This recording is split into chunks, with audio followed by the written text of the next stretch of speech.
Wednesday Night Baseball on ESPN. Ken Griffey Jr. went deep last night as the Reds beat the Dodgers. Jr. and company at Chavez Ravine. Most of you will see that game. The rest of you will catch the Diamondbacks and the Pirates. Matt Williams is back, his second game after missing the opening 43 games of the season with a foot injury. How you doing, everybody? Larry Beal in the Wednesday Night Baseball studios. We'll keep you posted on everything happening in the majors. 15 games on the schedule tonight. And just moments ago at Busch Stadium, Big Mac. Mark McGwire goes deep as the Marlins and the Cardinals were getting it on. Here it comes, and there it goes. Big Mac. Oh, the power. Number 20 on the season. It comes off of Vladimir Nunez. And just moments after that, Ray Langford went downtown for St. Louis as they now have a 5-1 lead over the Marlins in the sixth. Other scores, Houston leading Phillies 7-2 as they're roughing up Kurt Schilling. Greg Maddux on the mound for the Braves, 5-1 over Milwaukee. And other games just getting underway on the West Coast. Now let's take a look at the American League action. We've got rain at Fenway Park. That game is tied 3-3, a delay in the ninth. Baltimore just beat Seattle 4-3, and Detroit and Cleveland in a slugfest 9-7, while Oakland out-hit Tampa Bay 9-2. Yankees and White Sox, it's a 2-1 game with the Pale Hose leading in the seventh. KC 1-0 lead over Texas. Anaheim and Minnesota 3-3 in the seventh inning there. All right, we'll get you out. Most of you will see the Reds and the Dodgers. Dave Barnett and Joe Morgan with the call from Los Angeles. Ken Griffey Jr. and the Cincinnati Reds are in Chavez Ravine tonight as they try to win their fifth series out of the last six on Wednesday Night Baseball. Dodger Stadium, where the Reds posted a 3-1 win last night, and they send Steve Paris to the mound against Chan Ho Park tonight in the final game of this three-game series, right on the heels of the Cardinals. The National League Central, just a game and a half back as play begins tonight. And we welcome you to Dodger Stadium in Los Angeles. Dave Barnett, Joe Morgan. Cincinnati, when you consider what they have been through, very pleased to be just a game and a half out. They've missed Barry Larkin for 22 games with a finger injury, and he will sit tonight as well. They've also weathered very slow starts by some new faces. Dante Bichette and Ken Griffey Jr. has made a very slow transition to National League pitching. Well, I think one of the problems Griffey has had is they expected Sean Casey to hit against him, behind him against right-handed pitching and protect him. They expected Bichette to hit behind him against left-handed pitcher. Neither of these guys have hit well, so Griffey knows that he's not going to get very many pitches to hit during a ball game, so he kind of overswings. He's doing the Big Bang Theory. He's hitting home runs, but he's not hitting for average, and I think the reason for that, he knows he's going to get a couple of swings, and he takes them. News for the Dodgers off the field today. They knew it was coming. They did not know how heavy the hammer would be wielded by Frank Robinson in the commissioner's office. This in the wake of the May 16th bullpen incident in Wrigley Field. 16 players, including 9 pitchers, suspended and 3 coaches for periods up to 8 games. These are being appealed. All these players are available tonight. Sean Green is available tonight, and unlike Griffey, has made a very quick transition to the National League. And he's been the key to the Dodgers' success so far this season. The Dodgers have always been right-handed in the middle of their order. They've been looking for a left-handed power hitter for years, and they found the right guy. Sean Green off to a great start, and he credits a lot of that to the fact that he hits in front of Gary Sheffield. So Sean Green will be without Gary Sheffield tonight. We'll see how he fares. Jack McKeon and the Cincinnati Reds lineup tonight will look this way for the National League Manager of the Year, age 69, third oldest ever to manage in the major leagues. Pokey Reese again getting the start, leading off at second. Michael Tucker for Dimitri Young tonight at left. Griffey batting third. Bichette back up to clean up. Taubensee catching. Boone, Morris, Castro for Larkin, who rests that sore finger again tonight. And Paris on the mound for Cincinnati. Chan Ho Park, 4-3. ERA of 4.89, makes his third start of the season against Cincinnati. He has split the 2 decisions, a fine 2.25 ERA, and he starts Pokey Reese with a strike. Pokey Reese got off to a great start. His on-base percentage was well over 400. He was hitting well. He struggled a little bit lately, but you're going to have some lulls during the course of a season. But he is off to a great start. He's proven that he can be a good leadoff hitter. He's proven that he can play second base. He's proven that he's a good big league ball player, and he's only going to get better. Still above 300 at 302, but with Larkin not behind him consistently, the numbers have dropped, and that drops right into the glove of Sean Green for out number 1. And the defense of Sean Green has been a real highlight for the Dodgers. Well, he hasn't made an error so far, and I mean, he was a good right fielder in the American League, and so far here, he's played perfectly in right field. Notice F.P. Santangelo getting the start in left. Gary Sheffield still out. Sprained ankle. Hollingsworth in center, and Green is in right field. Santangelo with a look in at his opposite number, left fielder for the Reds tonight, Michael Tucker. Dimitri Young is in a slump. He's not swinging the bat very well right now, but Michael Tucker has hit a home run off of Chan Ho Park this year, so I think that's the reason as well that he's in this lineup. Inside corner, evens it up at 1-1. Dimitri Young 0 for his last 15, and McKeon deciding with an off day tomorrow. Well, not a bad time to rest Young and rest Larkin, get that finger feeling good for the start of the next series on Friday. And also resting Sean Casey and getting Hal Morris started first. Wally Bell is behind the plate. Brian O'Nora at first, Dan Isonga at second, Mark Hirschbeck at third. Mark ahead of Tucker 1-2, a .214 average, 6 home runs, and just 10 RBIs for Tucker. When he has started, normally the Reds have played very well. 10-3-1 in his first 14 starts. This is going to stay fair, barely behind first base, and handled by Eric Karros for the second out. Well, that's what Chan Ho Park does so well. He can get in on the right-handed hitters, and he can get in on the left-handed hitters. Both these guys have been jammed a little bit with that good fastball he throws, and both of those were riding fastballs kind of up in the strike zone. Now Ken Griffey Jr. The average at .231, you never expect to see that. The home runs in the neighborhood of what you would expect. Tied for fourth with Jim Edmonds of the Cardinals, 14 and 37 RBIs. And the big surprise, as far as the Griffey statistics, the bases on balls, 42 already, which has him on, Joe, a pace that could erase you from the Reds record book. That's all right. I just hope he doesn't get that many, not because he would erase me, but it means he's not getting this chance to swing the bat as much as they need him to swing the bat. And I think that's part of Ken's problem. I mean, he can't get any rhythm. If you walk up there and you sometimes you don't even get to swing, next time up you may get to swing, next time not. That's very difficult to get any rhythm over the course of a season. Breaking ball just misses, and as you saw in a situation like this, nobody on, the average below 200 for Griffey. And again, it's probably because he's walked so much in these situations, and he's not ever sure when they're going to pitch to him or when they're going to come after him. Park back to Heat and foul back, and the count even at 2-2.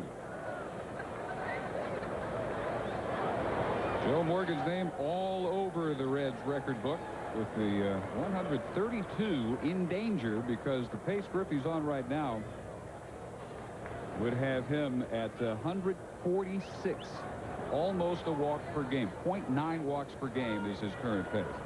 Parks 2-2, again fouled off. Well, the Reds were happy to have me walk because that was part of my job. They're not happy to see Griffey walk that often because you'd rather for him to swing the bat. And you look at it theoretically, if he's hitting a home run once every 16 at bats, and you take away, you give him 41 walks, that means that costs him at least 3 home runs in those 41 at bats, at least.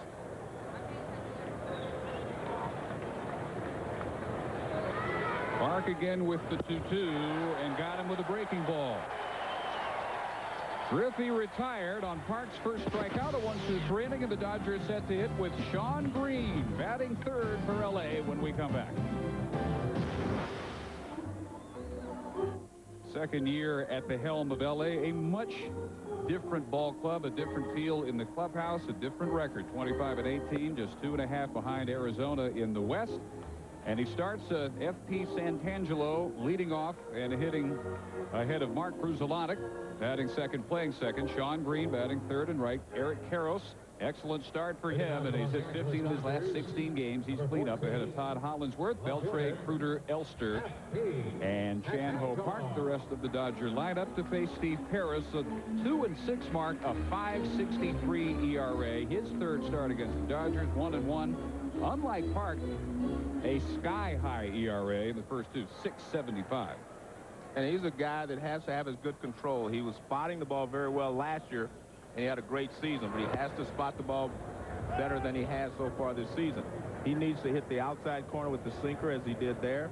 He's got to change speeds, but most of all, he has to throw strikes, and he needs this fastball to throw strikes and get ahead. And he starts ahead of Santangelo 0-2. Santangelo batting left-handed this year, 1 for 19. That's 0-53. Not a whole lot better batting from the right side. 5 out of 45, 154. So the average overall at 111. Gary Sheffield out again with a sprained ankle. That's fouled off, and holding on to the tip is Eddie Taubensee for a quick strikeout of Santangelo. Reds defense behind Paris. Well, we mentioned Barry Larkin is out of the ball game. Juan Castro is playing shortstop, and I tell you what, he is a very good defensive shortstop. I watched him play a couple of games last week, and I mean, he does a great job in the field. Dodgers well aware of that. They had him in their organization for the last several years. Larkin again tonight. With tomorrow an off day, Jack McKeon decided to give him the night off and get the sore left middle finger feeling as good as possible before the next series starts on Friday. So here's Gruzelanek at 277, 3 homers and 18 driven in. So far, nothing but strikes from Paris, who is quickly up 0-2. One thing Paris would like for a change is a little run support. The Reds have scored 3 runs or fewer in his last 6 starts. That's the worst support any major league starter has had over that span. Finally a ball, low 1-2. Paris really showed what he could do last year when he went 11-4 with a 3.50 ERA for the surprising Reds wild card bid. That one is rifled on the ground, and with a stab, Boone makes the throw and safe.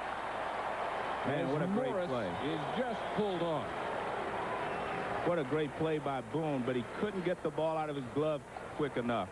Took him just a little longer to get it up. Now watch how he gets the ball in plenty of time. This is a great play, just to dive and knock it down. Now watch this. When he gets up right there, see, he cannot grab the ball cleanly. He throws a pretty good close play at first base there. Maybe half a step. And on that angle, Morris apparently keeping the foot on the bag, but Gruzelanek able to beat it out. And Sean Green batting with 1 out and 1 on in the first. A .335 average, 9 homers, 32 driven in. And does he love Dodger Stadium? .397 his home batting average. Well, I was convinced that he was going to do okay tonight. I watched him bat against Greg Maddux. He got 3 base hits. I mean, a home run. He went the other way, hit a home run over the left field wall, hit a single to right field. He hit one back through the middle. I mean, Greg Maddux could not get him out that night. And when Maddux can't get you out, you're a pretty good hitter. Only Tony Gwynn and Barry Bonds that I know of hit Maddux very well all the time. They hit him well all the time, but Sean Green handled him very, very well the time I saw him. Griffey hoping at some point to get locked in the way Green is. Randy Johnson, Joe, 2 weeks ago tonight experienced the Green effect. Lefty on lefty, got 3 hits. And National League left-handed hitters had combined for just 2 hits all year against Randy. I saw that game as well, but he went into that ball game. He was 0 for 6 against Randy Johnson in his career. But he had 3 hits that night. So he's really swinging the bat well. And to stay in there and handle Randy Johnson the way he did was just amazing. Took a rip at that high fastball from Paris. 2 balls and a strike. Green also consistently reaching base. He is 7th in the National League, 452 on base percentage. He has reached somehow in all but 3 games out of the 43 he's played. And the steady progression is what really jumps out. He continues that progression this year. You're looking at 50 homers and 150 RBIs. And one thing that has helped him is that he came over. He was struggling the first few ball games. Gary Sheffield went to him and he told him, you have to be more aggressive in this league. They will come after you. Be ready. and he started attacking the ball. He started hitting a lot of first pitches, and he wasn't waiting. Well aboard, and again, Sean Green finding a way to reach base as Harris works him very carefully. There are now 2 aboard with 1 out in the Dodger first. Bruzalonic moving up to second for Eric Karros. And Joe, when you talk about Karros, you're talking about a guy that usually only about now or maybe even into June is starting to find himself, but tied for 7th in homers, 39 RBIs, and for him a very creditable average of 275. Consistently slow starter. Pops this one up. Short left field where Tucker makes the call and has out number 2. This is a great start for Karras. You're right. He normally gets off to a slow start, and he still drives in over 100 runs. So he's off to a great start this year. He may get up to the 120 to 30 RBI mark. I think because they took Sheffield out of the lineup, that's why they dropped Hollingsworth down in the lineup. Hollingsworth normally leads off for this ball club, but they wanted to get another bat down deep in the order to try to drive in some runs, and they figured Santangelo was better off at the top, and Hollingsworth would be better off protecting Karros. And that's where they find Hollingsworth tonight, the 5-hole at 260 average. Check swing on that one, and the appeal at third, and Mark Hirschbeck rings him up, 0-1. That's one of the pitches that I think Karras has to use against left-handed hitters. Run the fastball away and throw that curveball off the plate inside. Not necessarily a strike with it, just start it off on the plate and let it break off the plate inside.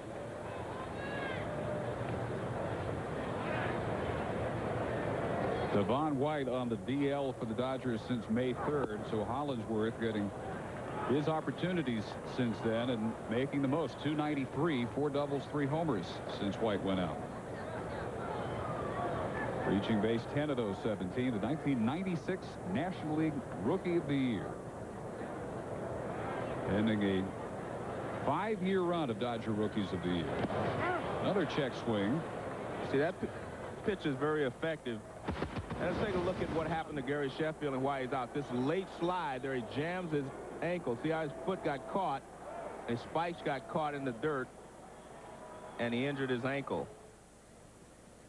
And for Sheffield, he injured it for the 3rd time this year. He hurt it April 8th on the Shea warning track. He re-injured it May 1st here. Stepped on a ball as that one is ripped foul. Ball that was under the home plate tarp during batting practice, so that rolled it, and then he rolled it again Monday night in the 11th inning, and says he will try to return Friday. Davey Johnson without his home run leader, Sheffield, 14. Second leading RBI man, 1 behind Karros' 39. Barris with the 1-2 to Hollingsworth, and that is grounded right at Pokey Reese, and he can't come up with it.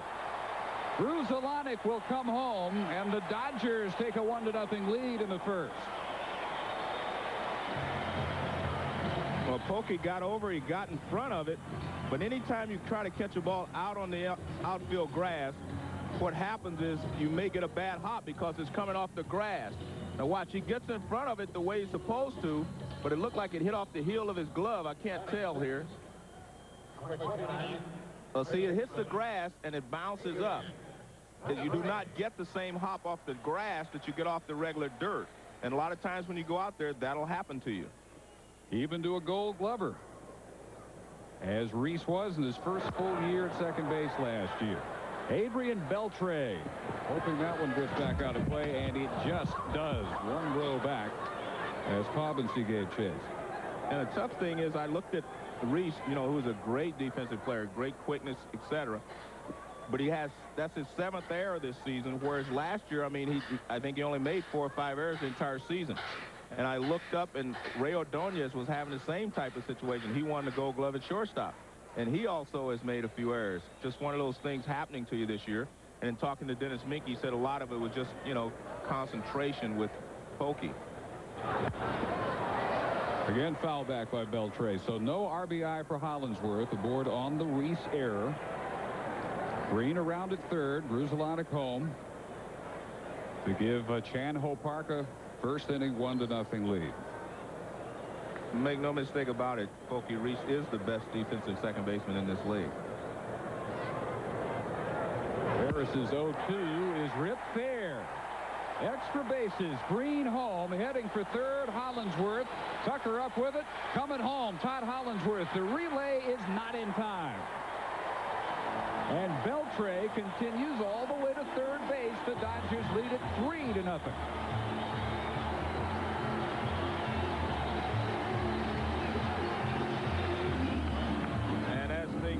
When a Gold Glover makes a mistake, they seem to capitalize on it. This ball is smoked inside the bag. It was very close as it went over the bag and then went into foul territory. The Reds make a good relay here. Watch this. Tucker hits the shortstop. He throws it home and just not in time, as Hollingsworth was hustling all the way and he scored, and Beltre went all the way around to third base. Good base running there by the Dodgers. Actually, a good relay by the Reds. It just was not in time. Beltre knocks in 2.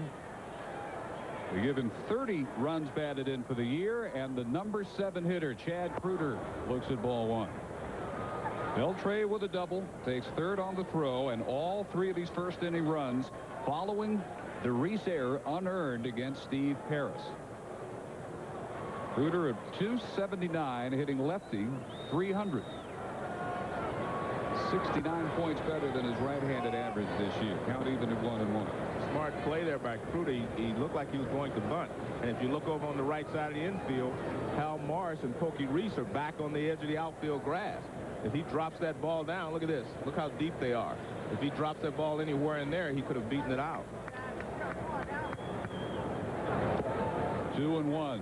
So Paris's problems coming into this one over his last 6 starts have been a lack of offensive support. In the first inning, it's the defensive support from a very unlikely source that lets him down. Hollingsworth grounder appeared to have him out of the inning. Now 3-0 he trails, and behind Kruder 2-1. Up the middle and handled by Castro. Stumbles a bit, still gets the throw off in time to retire Kruder. But the damage is done on the Reese error. 3 unearned runs scored, and the Dodgers on top early. Stake to a 3-0 lead. Takes the hill for the second inning to face Bichette, Taubensee, and Boone. 4, 5, and 6 in the Cincinnati order, and a fastball strike at the knees against Dante Bichette, who Jack McKeon had said earlier this week he would not return to the cleanup spot until the bat started to come around, and he has seen enough of late from Bichette to bat in fourth again. A little 4-game hitting streak working. 6 for his last 16, 375 over those 4. But a very slow start, no matter how you look at it, for Bichette, considering what he did in Colorado. 3rd in the major leagues in RBIs over the last 7 years, with only 15 driven in this year. Reminder that SportsCenter comes up on ESPN2 tonight at 11 Eastern. Brian Kenny and Rich Eisen running down the Dodgers suspensions. Big Mac's search for 20, and previewing the Pacers and the Knicks in the NBA Eastern Finals. A one-handed swing by Bichette produces the first base hit of the night for Cincinnati. Well, that's not a good swing there by Bichette. He gets a base hit, but that's not exactly, you know, vintage Bichette right there. What he does is he doesn't stride a lot, so he ends up just laying the bat on the ball. Watch his front foot. Look at that. He doesn't do anything with his foot. He just kind of reaches for the ball. You're not going to drive many balls doing that. I mean, that's one of the reasons he's not hitting many home runs, but he's a good hitter, and I don't believe in that fact that he did everything because he played in Colorado. He is a good hitter, and I think he will hit. Take him any way he can right now. Taubensee rips this one deep right field on the warning track, hauled in by Green. Well, I was hoping that he was going to get back there in time because he wasn't going after it very hard. He looked like he had it all the way, and I thought the ball was hit better than that. Watch this. I mean, see, he's just kind of gliding back, and he makes the catch. He wasn't too excited. I actually thought Taubensee hit the ball well enough that it might get off the wall, but Green, of course, knew that he was going to be able to play it and played it easily. I thought maybe even over the wall. Yeah. Green just loping back. Exactly. Never a worry. And Taubensee retired on The only pitch he sees from Park, now the number 6 hitter, third baseman Aaron Boone. Steps in tonight at 284. 8 home runs, 23 RBIs. And Boone has done a great job for the Reds the last couple of years. I mean, he has solidified that third base position. Hit well for them. A lot of clutch RBIs. Ready to lay one down and over for strike one. I was joking last year. I was in Atlanta, and Brett, who was supposedly the better hitter, was struggling a little bit, and Bobby Cox and Brett and I were standing there talking, and I told Bobby, I said, I think you got the wrong Boone. It was just a joke. We were just joking because Brett, you know, had been the one that hit the home runs and hit close to 30 home runs the year before, drove in 90+ runs. I mean, he was a good player, and last year he was struggling a little bit. Well, Aaron's struggling all the way down to the minor leagues last year in May, and then once they brought him back up, he really turned the season around. Spent most of the year above 300 and finally dropped off in September to 280. Still his career year with the Reds. Then hitting 8 in the order, and McKeon moves him up to 6 in this lineup tonight. Joe like a little better, says really tough hitting 8, forcing himself to be selective and still aggressive. Two very different qualities that he feels you have to have if you're hitting 8. There are a lot of players who really cannot hit 8 because, I mean, they're too aggressive, and there are players who are there and they just chase a lot of pitches out of the strike zone, even though the pitcher's on deck. It's 1-2 up on his fist, and he just does manage to fight that one back over the screen. And that's what Park does best. He rides that fastball up and in on the right-handed hitter, and he'll do the same thing on some lefties. And he has a very good breaking ball. He's got a great stuff. I mean, they're surprised that he has not had that breakout year where he wins, you know, 19 to 20 ball games, because he has good enough stuff to do that. 13 and 11 last year, and that followed 15 and 14 win seasons the 2 previous years. So last year really a step back for Park, particularly with the ERA he finished with. 5.23 last year, well over a hit per inning, and a career high 31 home runs allowed. So ERA has dropped about 0.3 this year, and they're starting to see some signs that they'll maybe get the Park of 97, 98. They hope so. In on the fists again, and Boone can't come up with it. Strikeout number 2 for Chan-Ho Park. Let's send it back to the studio and check in with Larry Beer. All right, Dave, Mitsubishi takes us to Chicago for the Yankees and the White Sox. Yankees load the bases in the 7th, and Paul O'Neill unloads them. Part of a 7-run 7th inning for the Yankees, who've had all kinds of problems scoring runs lately. They're trying to snap a 3-game losing streak and have an 8-3 lead in the top of the 8th. It runs hard to come by without Derek Jeter for the Yankees. Hal Morris now with Bichette still aboard at first and 2 gone in the Reds' half of the 2nd. Outside corner. Look again, starts ahead in the count. Morris getting just his 4th start of the year with the average at 176 and 0 for his last 10. With McKeon deciding tonight a good night to rest Sean Casey, who has hit a little bit of a slump after a 10-game hitting streak, and get Morris in. He doesn't like to sit guys like Tucker and Morris 2-3 weeks at a time, which sometimes you'll be tempted to do as a manager. So they both get starts tonight. It was interesting. I saw Sean Casey and Ken Griffey Jr. talking before the ball game, so I went over and, you know, spoke to them. And I told Sean, I said, maybe you need to rub on me a little bit because Griffey's not doing you any good. But Griffey, they were talking more philosophy than they were physical, about the physical part of the batting.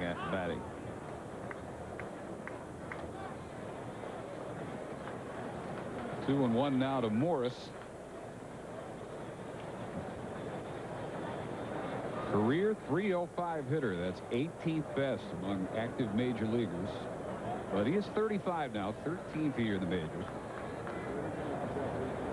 Second tour with the Reds. Swings over that one. 2-2. See, Park has a great changeup, and that's what that was. He takes a little off. It looks just like the fastball, and he takes something off. You can see him grip it, and there it is. Hal Morris out in front. And when a guy throws 90 miles an hour plus and he can throw that changeup at 84. It's very difficult to pick up the spin on it. Getting something off that time and just missing the inside part of the plate to run the count full. That was interesting. He threw the changeup at 84 miles an hour, and that was a breaking ball, and it had the exact same speed, 84 miles an hour. You usually like to have those pitches to be a different speed than the same. Bichette off with the 3-2 pitch, and that misses, and the first walk issued tonight by Chan Ho Park. We just saw the Yankees playing well tonight. Big one coming up on Sunday night. Joe and John Miller with ESPN's exclusive coverage, Sunday Night Baseball, with a matchup you will not want to miss. Pedro and the Red Sox, Roger Clemens and the Yankees. Coverage begins at 7:30 Eastern with baseball tonight. Bernie Williams and New York against the Boston Red Sox as the fabled rivalry will be taken up a notch. That scheduled matchup again, Pedro Martinez and Roger Clemens Sunday night. You have to be looking forward to that. And they're both mad because they both lost on Wednesday night, on Tuesday. Pedro's worst out of the year, actually gave up 3 runs. What in the world went wrong with him? The ERA darting above 1. Got it down to 0.90 before that outing. Here's Juan Castro. The start for Larkin. Moved during last night's game. Larkin, according to McKeon, not really re-injuring the finger, but it just gets sore when he makes a catch on the palm part of the glove. Tries to catch everything in the pocket. Tore the sheath surrounding the tendon and the middle finger on the left hand on the dive, where the dirt turns into AstroTurf at Synergy Field. Making him, if this was possible, even a bigger opponent of artificial turf. He, of course, has volunteered in the past to personally bankroll turning Synergy Field into a grass field. And the Bengals not going along with that, even as they've prepared to move downriver to Paul Brown Stadium. Castro trying to keep it going, but swings and misses the breaking ball on the 1-2 pitch, and Park has strikeout number 3. 1 hit, 2 left on in the second. Dodgers 3-0. Studio Mitsubishi takes us to Arizona. Pirates and Diamondbacks. Todd Stottlemyre going for his 8th win of the season, and John Vander Wal says, not so fast, my friends. A 3-run cloud, his 4th of the year. 3-1 now, Pirates for the lead. 3-0 here, Dodger Stadium, where when play began tonight, Los Angeles trailed the Diamondbacks by 2.5 games. 25-18 mark coming in. Kevin Ellsworth, then the pitcher Park and Santangelo to hit against Paris in the Dodgers' second. Dodgers in a stretch where they really hope to make some ground up, maybe even pass the Diamondbacks, although that'll be harder to do now that Matt Williams is back in Arizona. Elster 234, 6 home runs, half of them came in the first game at Pac-Bell Park. He hit 3 out in his return to baseball. Only a year off. Dodgers right now 20 of 26 at home, and of the 6 road games, half of those are at Anaheim. So it's almost like a 23-game homestand. It's interesting that 2 teams that are chasing the Diamondbacks, the Giants and the Dodgers, have long homestands where they're going to be in California, even when they do play, on a road trip, so to speak. So this is the time that if they're going to make a move on the Diamondbacks, it has to be right now. But I tell you what, the Diamondbacks have done a great job, with the fact they missed Matt Williams for a while, Matt Manti. I mean, they really showed that they're a good ball club, and the Dodgers are going to have trouble overtaking them, and so are the Giants. 9.22 ERA against Arizona this year. That obviously is going to have to change. Elster caught looking at strike 3, second strikeout for Paris. And that's a beautiful curveball that Paris has. Paris, when he gets ahead, he has a couple of pitches to go to, the good curveball and the change. Looks like it's raining a little bit out there. Got a little mist. That's rain. Is it now officially graduated beyond? Hey, there's a little difference between a mist and some rain.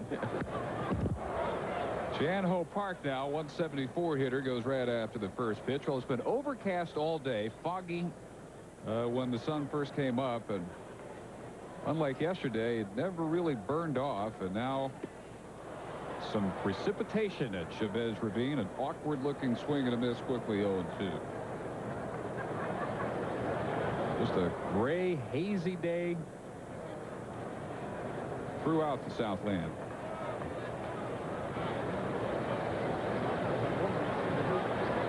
0-2 pitch, just misses. Dodgers just finished a very successful road trip. They won 8 out of 9.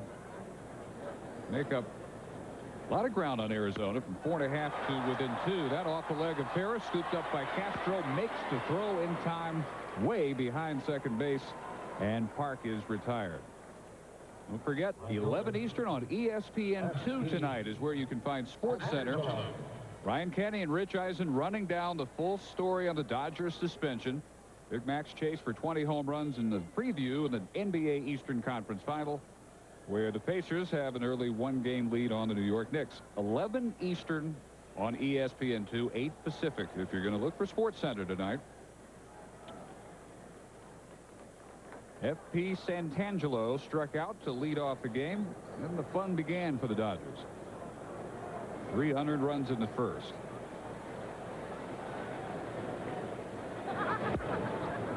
Arizona, while the Dodgers were winning 8 of 9 on the road, had a span of 6 of 7 losses. Dodgers over their 9 games averaged 7.7 runs. Bats have them on a record home run pace. 71 homers in the first 43 games. That's a pace for 267. The National League record set by Colorado 3 years ago is 239.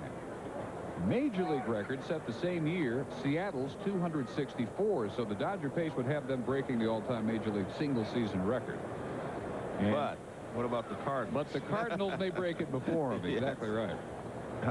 Everybody's on pace to break the record, actually. A lot of teams, that is. I mean, this is the year of the home run. But so was last year. And presumably they don't make some changes next year. No reason to expect the trend to change. Do you expect anything as radical as maybe raising the mound to 5 inches? I think they should raise the mound. I think they should, and I also think that they should call the high strike. Those two things would help the pitchers immensely. And the good hitters would still hit. And the big guys would still hit their home runs. But you wouldn't have a lot of little second basemen and so forth and so on that normally hit 5 home runs hitting 15 home runs. That would be the difference. And I think it's good for the game to have guys like Pokey Reese and the guys to play the game, steal a few bases, hit and run, to do the things that, that makes the game great. Small ball, a lost start. This one is dribbled and stays fair and is handled by Morris. And a welcome 1-2-3 second for Paris. The Dodgers 3-0. ESPN Wednesday Night Baseball is brought to you by Pep Boys. Cars like us, people love us. Joe, you're right. That's officially rain if it's showing up on the camera lens. Yeah, thank you. Chan-Ho Park throwing 33 pitches through the first 2 innings, and starts with Steve Paris. Strike 1 to the Reds pitcher, stepping in at 154 with 3 RBIs. Continues to fall ever so gently at Dodger Stadium. 0-2, top of the order, Reese and then Tucker. I know the song says it never rains in Southern California, but not true. It is. It's raining a little bit here. They've been rained out before this year. Quickly retired is Paris. 4 strikeouts for Chan-Ho Park. Stanley Cup playoffs continue. The conference finals tomorrow, 7 Eastern on ESPN. Game 6 in the West. The Dallas Stars lead the Colorado Avalanche 3-2. And then Friday, with their victory tonight, New Jersey forcing Game 7 in the Eastern Conference Finals. 7 Eastern Friday. The Devils and the Philadelphia Flyers. And were you ever sweating out that 2-1 tonight? How about the Devils? Unfortunately, I went to Game 3. And they didn't play very well. They've recovered.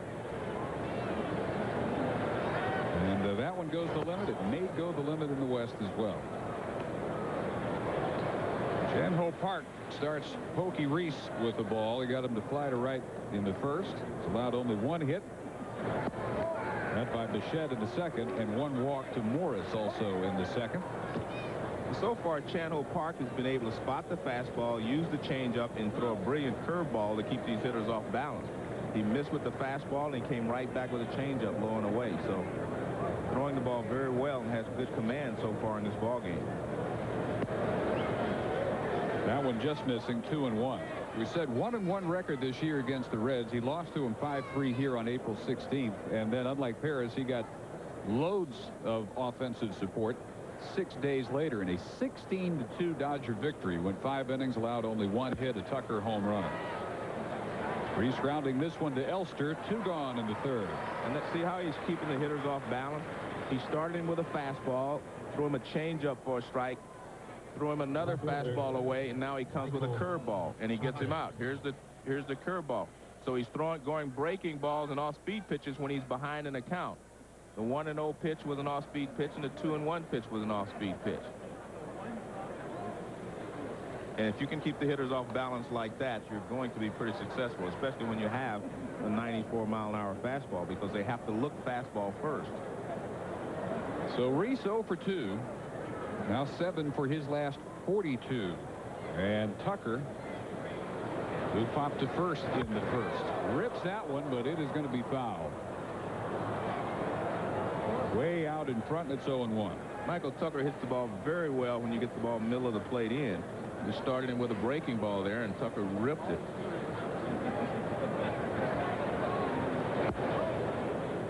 Up and into him. Tucker acquired with Denny Nagel in the Brett Boone trade from Atlanta a couple years back. A platoon outfielder, tonight getting his 9th start in left. His other 6 have been in right field.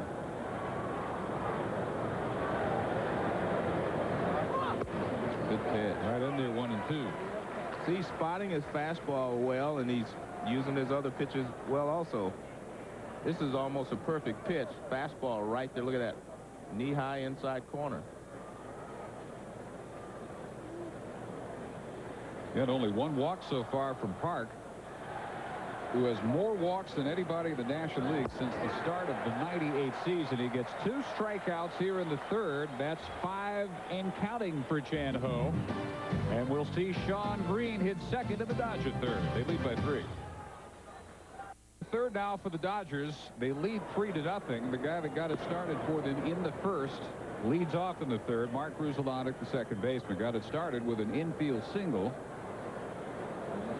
Then Green walked. What should have been out number 3.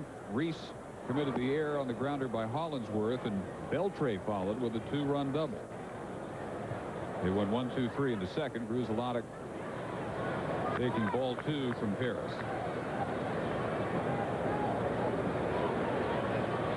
Last year hit .326, tied for 5th in the National League. Lifts this one toward the corner and right as Bichette runs it down a couple of steps into foul territory, and Grudzielanek retired for out number 1. Now Sean Green, and earlier we asked him about his quick adjustment to National League pitching. The thing that surprised me is that the patterns of when they throw a lot of off-speed stuff is different. It's kind of the opposite of the American League. American League, normally when they're behind, they're scared to throw fastballs. And here, when they're behind, they'll come at you with fastballs. But when they get ahead here, they like to throw a lot of junk.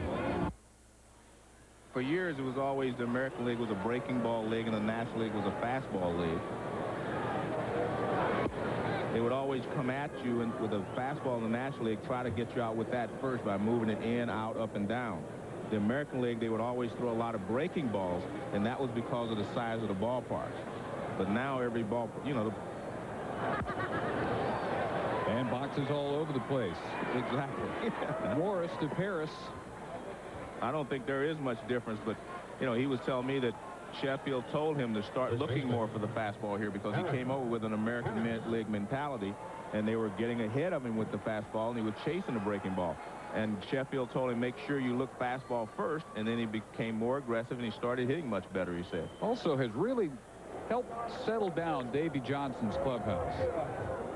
Sheffield said he had never seen a more unhappy group in his 12 Major League seasons than the Dodger clubhouse last year. That has really turned around this year. A lot of new faces. Green chief among them. And that's interesting because he did give Sheffield and Green credit, Davey Johnson I'm talking about, for the attitude in the clubhouse now. So that's a very good mixture they have there. Eric Karros flied to left in the first. And they tell the guys in the truck that mist is falling a little heavier now. It is enough that there was a group of 3 umpires actually staring up at the heavens as if there was a decision to be made. Yeah, see that mist moving behind him there? That is coming down, but not near the rate you'd think that the umpires have to actually be thinking about it affecting whether the game goes on. The only 2 things you're concerned with, one is the pitching mound, how quick, you know, you don't want a pitcher to hurt himself by slipping. Karros pops up the breaking ball, and Reese ends another 1-2-3 inning for Steve Paris, who has settled down and gets Ken Griffey Jr. to hit when the Reds bat. A rare sight in Dodger Stadium, an open umbrella as the light rain continues to fall. You are looking for SportsCenter, which you normally see right now. ESPN2 will have SportsCenter following their baseball, and they've gone into extra innings at Fenway Park, Boston and Toronto. When that game concludes, SportsCenter will begin on ESPN2. Well, we saw Griffey chase a changeup right there. Well, Park pitched him in the first inning. He set him up with fastballs only when he had to. He'd throw a changeup inside or a curveball, and then he threw a fastball when Griffey wasn't looking for it. He got Griffey to chase the changeup right there. So if you're Ken Griffey Jr., I think you have to hit fastball changeup until you get 2 strikes. Don't worry about the curve. Good looking pitch right there, and Park just missing with 94-mile-an-hour heat, 1-1. And what he does there, he throws him a fastball out of the zone so that he can set him up for either changeup or breaking ball. And then he hits him. Breaks right in on his right leg. And Griffey will shake it off and be aboard to lead off the Cincinnati 4th inning. Park just biting one off a little more than expected. Well, the first pitch is a changeup, and Griffey gets way out in front of it. There it is, the changeup. Then he comes with a fastball in, and now this is a hard slider. And he hits Griffey in the right leg. But, you know, as I was saying earlier, one of the problems Griffey has is he just can't get any consistency. Or he struck out the first time up, so he goes up with a new game plan, and now he gets hit, or he usually gets a walk. So that doesn't help him to get into any rhythm. He never gets a chance to go up there and just swing every at bat knowing that the guy's going to come after him. Dante Bichette with a one-handed swing looped a single to right center field his first time up. That's the 5th hit batter this year by Park and the 31st by Dodger pitchers. Well, Oral Hershiser's on that staff, isn't he? Oral He always Hershiser hits guys. has a staff leading 9 hit batters. As a matter of fact. Him and Roger Clemens have hit more hitters, active players, than anyone. Clemens has like 218 and he has like 215. So he's close. They're running neck and neck on hitting batters. Oral trying to figure out how to bring the ERA down from 1070. The one thing about the Reds, Griffey's not going to get any consistency, in my opinion, until Bichette and Casey start to swing the bat a little more consistently. Because Casey's going to have to protect him against right-handed pitching, and Bichette's going to have to protect him against left-handed pitching. And at this point, neither one of those guys are swinging the bats as well as they can. And if you're the pitcher on the mound, you say, well, why should I let Griffey hit the ball out of the ballpark? But I still think that Griffey not getting, 4 or 5 at bats consistently, when he does get a swing, he's going for too much. Again to right field. Green giving chase fairly deep on the track. And Bichette retired for the first out in the 4th inning. We check in with Larry Beal. Thanks, Dave. Midas takes us to Houston for the Phillies and the Astros. Phils came back from a 7-0 deficit. Bobby Abreu, he has the Midas touch. 2-run homer off of Billy Wagner in the 9th. The Phillies take a 9-7 lead. Wow. Everything flies out at Enron Field. Especially the left field. You know, I was watching Bichette. I told you earlier when he got the base hit to center field, he just doesn't look like he's attacking the ball. We've seen two very defensive swings so far from him. Now Taubensee with the average at 320. Ripped one, which Green hauled down on the warning track in the second. Let's take a look at those two swings in his last at bat. Here's Bichette. Look at that. He doesn't really drive. Look at that. That's. And here's the one he flies out on. That's not being aggressive. That's not attacking the ball. And Bichette, like I said, is one of the best hitters in the league, you know, the last few years. But he's usually a lot more aggressive than that. And that tells you maybe he's not seeing the ball well, or he's not getting in good position to hit the ball, because he is a good hitter. But when you swing at a hit like that with no strikes on you and then one strike, I mean, you're defensive before you get in the hole. Park paying a lot of attention to Griffey, who has stolen 3 bases this year on 4 tries. And now behind Taubensee, 2-0. Taubensee 311 last year, the first Reds catcher to hit 300 in 43 years. He had 21 homers, the first Red catcher with 20 or more in 19 years since Johnny Bench in 80, when he had 24. Almost out of nowhere, Taubensee before last year, a career .267 hitter. Defense, another story. Threw out a major league low 13% of base stealers last year, and not a whole lot different this year. 8 out of 31 he's caught, but he's getting it done at the plate. Park finds the outside corner, evens it at 2-2. And the thing that is saving Park is that changeup, that pitch right there. He's able to throw it when he's behind in the count and make a great pitch with it. That's a great pitch. Changeup knee high and away. You're not going to do very much with that pitch if you're the hitter. Only 1 walk surrendered by Park so far. He's making pretty much every pitch he needs to. He has struck out 5 of the first 13 hitters he's faced tonight, and 5 different Reds have struck out against Park.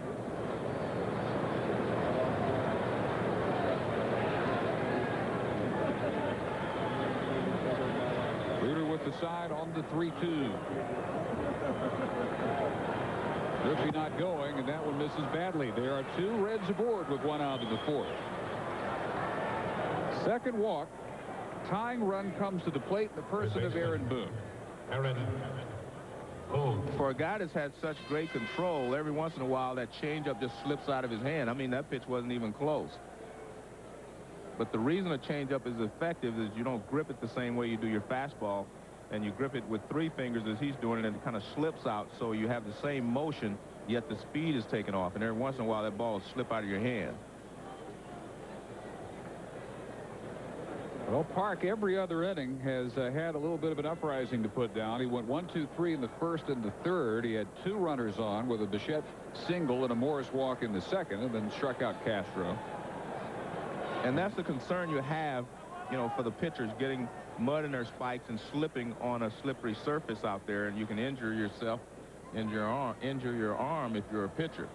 And that's what the concern will be, and that's the reason that they would, you know, slow the game down or put a tarp on the field.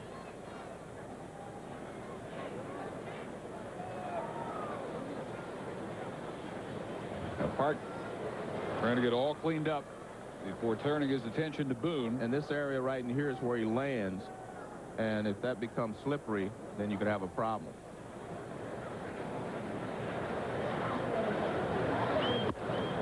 And starts Boone with ball 1. And you can become tentative out there if you're the pitcher and your footing doesn't feel perfect under you. You just start to ease up and maybe not throw the ball as well as you have been.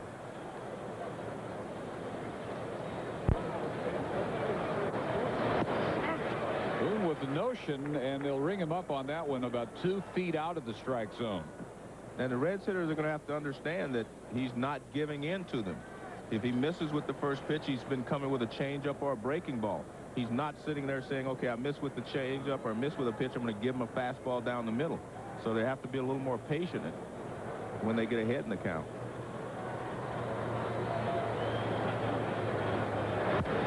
Another breaking ball and fouled off, so he battles back against Aaron Boone to get ahead in the count.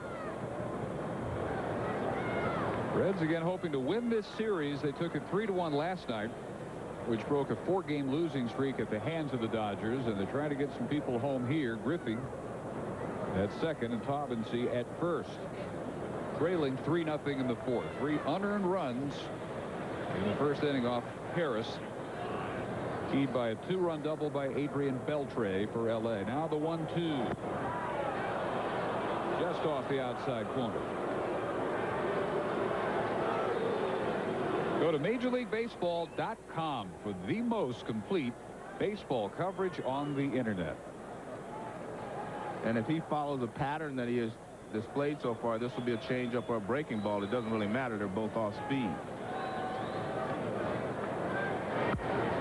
Off the fist, loops it to Elster for out number 2. And it was a changeup, but it was up and in, out of the strike zone, and Boone got jammed with it. If that pitch would have been out over the plate, he may have been able to hit it. Well, it's another changeup. See this rotation, but it moves way up and in off the plate.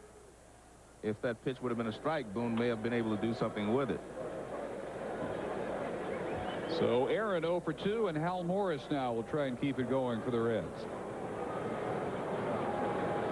Got a 2-out walk in the second, followed by Castro's strikeout. 4th start of the year. Morris at first base. Park off the rubber. Long look down at second at Griffey. And what you have to do if you're the Reds is you have to sit on the bench and watch the pattern that the pitcher's using, so that by the time you get up there, you'll know exactly what his tendencies are. And that's the second hitter this inning. That third hitter, actually, he started off with a changeup. Started all the left-handed hitters in this inning off with a changeup. Griffey, Taubensee, and now Hal Morris. Which he's really tried to develop over the last couple of years against left-handed hitters. And I think it's very effective because he has good arm speed with it. And he's got a good enough fastball that he can keep you honest. Well, he needed something because last year, Joe, left-handers hit .358 against Chan-Ho Park. That's the most best average for left-handers against any National League pitcher. This year, he has improved markedly. .243 against left-handers coming in. And I think it's because he's starting a lot of hitters off with the changeup. And that keeps them off balance. That keeps them from walking up there looking for a fastball, just looking dead red, and being able to jump on it. Right-handers, no problem last year or this year. 2 balls and a strike. 207 right-handers last year against Park, and down to 193 this year. He reminds me a little bit right now of Andy Messersmith of the Dodgers. He would throw you a fastball for a ball just so he could set you up for the changeup. And he's throwing him a fastball off the plate inside. His pattern is that he's coming back with a changeup. Nope, fastball away. 94 miles an hour and misses. It's 3-1. 1 pitch away from loading it up. Off the plate outside is actually, as you can see, Chad Cruder try to bring that ball back in. But see, if you're Hal Morris here, I still go ahead and look for the fastball and try to drive it. Now missed again badly. Not even close, and they are loaded up for Juan Castro. Park again struggling with control. As we said, he has the most walks in the National League since the start of the '98 season. Second most in the major leagues, just 6 behind Chuck Finley. So Griffey, who got hit by a pitch to lead off the inning at third. Taubensee with a walk at second, and Morris now with a walk at first. Chance for Castro to do some damage to his former team. He struck out to end the second.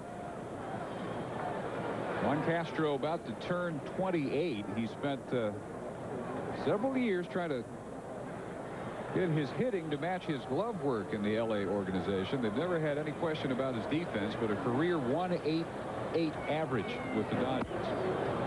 He looks at ball 1. Shortstop got crowded for him this year. They signed Elster.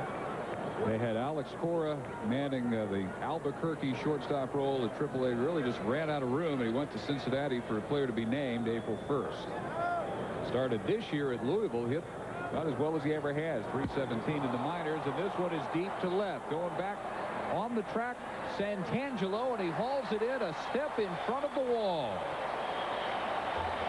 So a grand slam bid by Castro turned away, and Park and the Dodgers still leading 3-0. Battle to maintain the one-hit shutout in the top of the 4th inning. Juan Castro with a grand slam bid just coming up short. They have left 5 runners on, and Castro has left all 5. He has had 2 terrific opportunities to damage his former team, but is 0 for 2 with that fly ball and with a strikeout in the 2nd. Well, if he'd hit that same ball back in the 2nd inning, we might have had a grand slam. Air's a little heavy now, and the ball's not carrying nearly as well as it was at the beginning of the ball game. Now that's the traditional problem as night wears on at Dodger Stadium. A lot of hitters in the past said it's just impossible to get one out. That is one hot nicely by Castro. We said Dodgers never had a question about his glove. I've never seen, you know, him play offense, but his defense is just great. Now watch that. I mean, this is a tough play right here. It may look easy. Short hops are easy and big hops are easy. That's that in-between hop. That's very difficult for a shortstop or anyone to time. He timed it perfectly. Hollingsworth robbed. Adrian Beltre steps in as the big hit in the game for the Dodgers. Drove in his 29th and 30th runs with that first inning double. Breaking ball 0-2.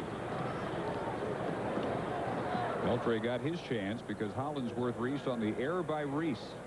Ball that hit where the dirt turns into the grass in short right field, and handcuffed him on the hop. But a 3-pitch strikeout of Beltre here. There are 2 gone in the 4th. Here's how they did it in the 1st. You see that ball jumps up on Pokey, and then Beltre hits it down the line. This is actually a perfect relay by the Reds, but Hollingsworth's speed beats it. Perfect throw to the cutoff man, perfect throw to the plate, but not in time. Beltre's double, the big difference. Had to be tough if Reese couldn't handle it. Maybe still thinking about that. As Kruder steps in, he ended the 1st grounding 6-3 and drives this one over shortstop. First base hit of the night for Kruder, and the 3rd by the Dodgers. Had a notion to take 2nd and wisely retreats. Kruder not ever known for the wheels. Good play out there by Michael Tucker to cut that ball off and keep it from going to the outfield up to the wall. Now watch this. This is not an easy play. You see how far he has to go just to get there. And you see Kruder rounding the bag, and as you mentioned, not a speed merchant. I guess he was just making a wide turn. Just in case Tucker stumbled on the damp outfield grass. Elster looks at a strike. Struck out looking his first time. So 1 for his last 16 now, and Elster's average dropping to 230. Counted out in his career before, and emerged as a surprise power hitter at the bottom of the Rangers order 4 years ago. And their drive to their first American League West pennant. You know what he's done is he's made himself a good fastball hitter. I mean, he hits all fastballs. He doesn't handle a breaking ball well. But if you make a mistake with the fastball, he'll hit it out. The 3 home runs he hit against the Giants in San Francisco were all off of fastballs. That's the first ball Paris has delivered this inning. 8 pitches, and the first 7 were strikes. Still ahead of Elster 1-2.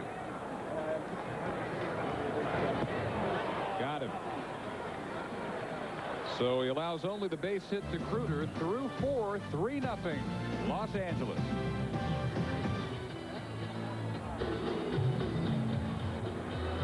First still standing up as Park takes the 1-hit shutout into the 5th inning. Part of our extensive Memorial Day coverage. ESPN and ESPN2 bring you 8 of the 12 Major League games next Monday. It all begins on ESPN2, 1 Eastern. A's, Yankees. Some of you will see the Angels and the Indians. 4 Eastern, Cardinals, Diamondbacks. Some will see the Braves and the Cubs. And then at 7 Eastern right here for the Mets and the Dodgers. Some of you will see the Marlins and the Pirates. Wall-to-wall Memorial Day baseball, ESPN and the ESPN2. In particular, in fact, ESPN2 Monday. Harris against Park, and he squared to bunt, takes ball 1. Jan-Ho Park wiggling out of the bases loaded 2-out situation on Castro's long fly ball to end the 4th. Struck out Paris his first time up in the 3rd. And 5 strikeouts recorded by Chan-Ho through the first 4 innings.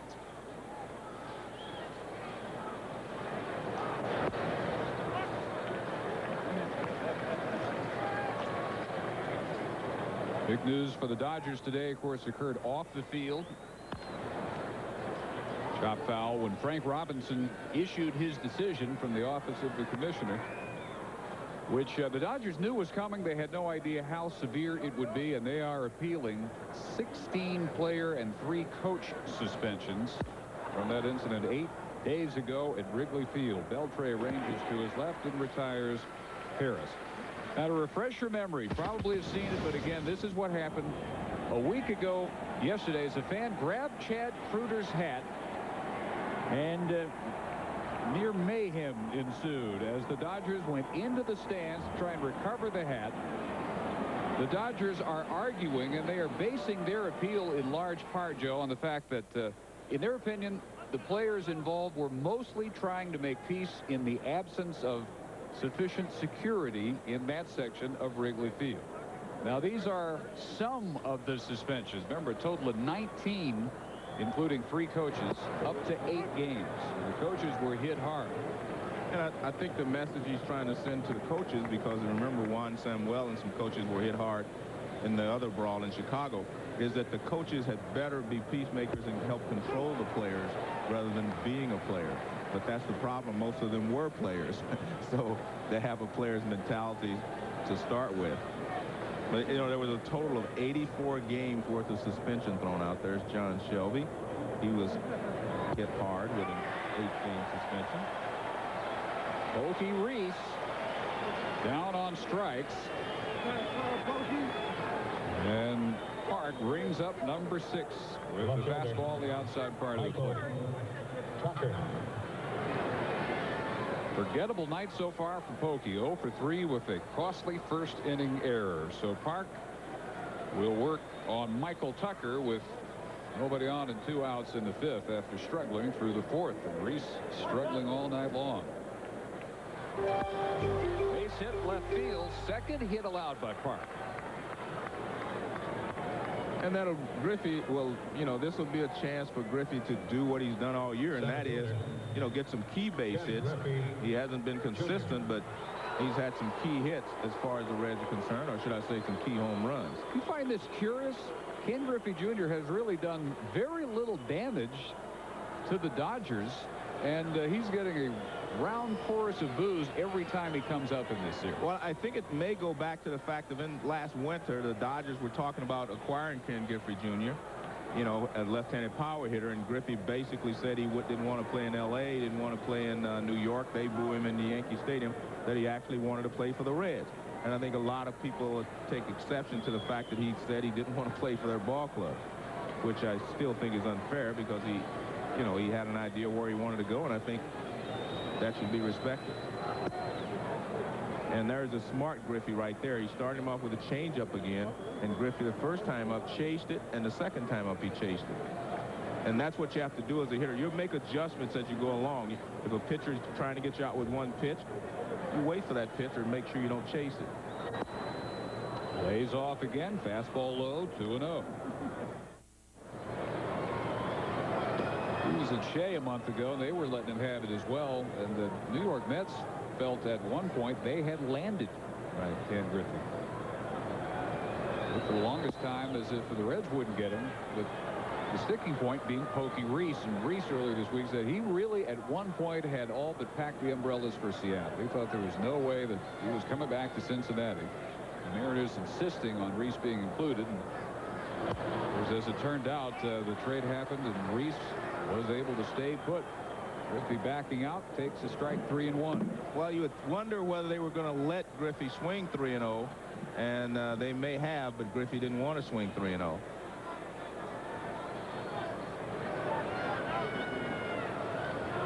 stepping out again. Park hit him last time. Breaking ball that got away, got him on the right leg. Runner at first, Tucker with 2 outs. Check swing, and the appeal at third, and Mark Hirschbeck rings him up 3-2. And that's you know, where Griffey was sitting on a fastball. He got the sinker, and it was out of the strike zone. But again, you know, it's tough to be Ken Griffey Jr. in some of these situations. If he takes this pitch, it's ball 4. But he thought it was going to be a strike, and he wants to hit.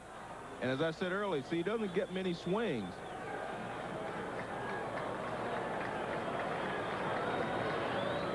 If Park gives him something here, just missing low. 43rd walk of the year for Griffey. We check in with Larry Beal.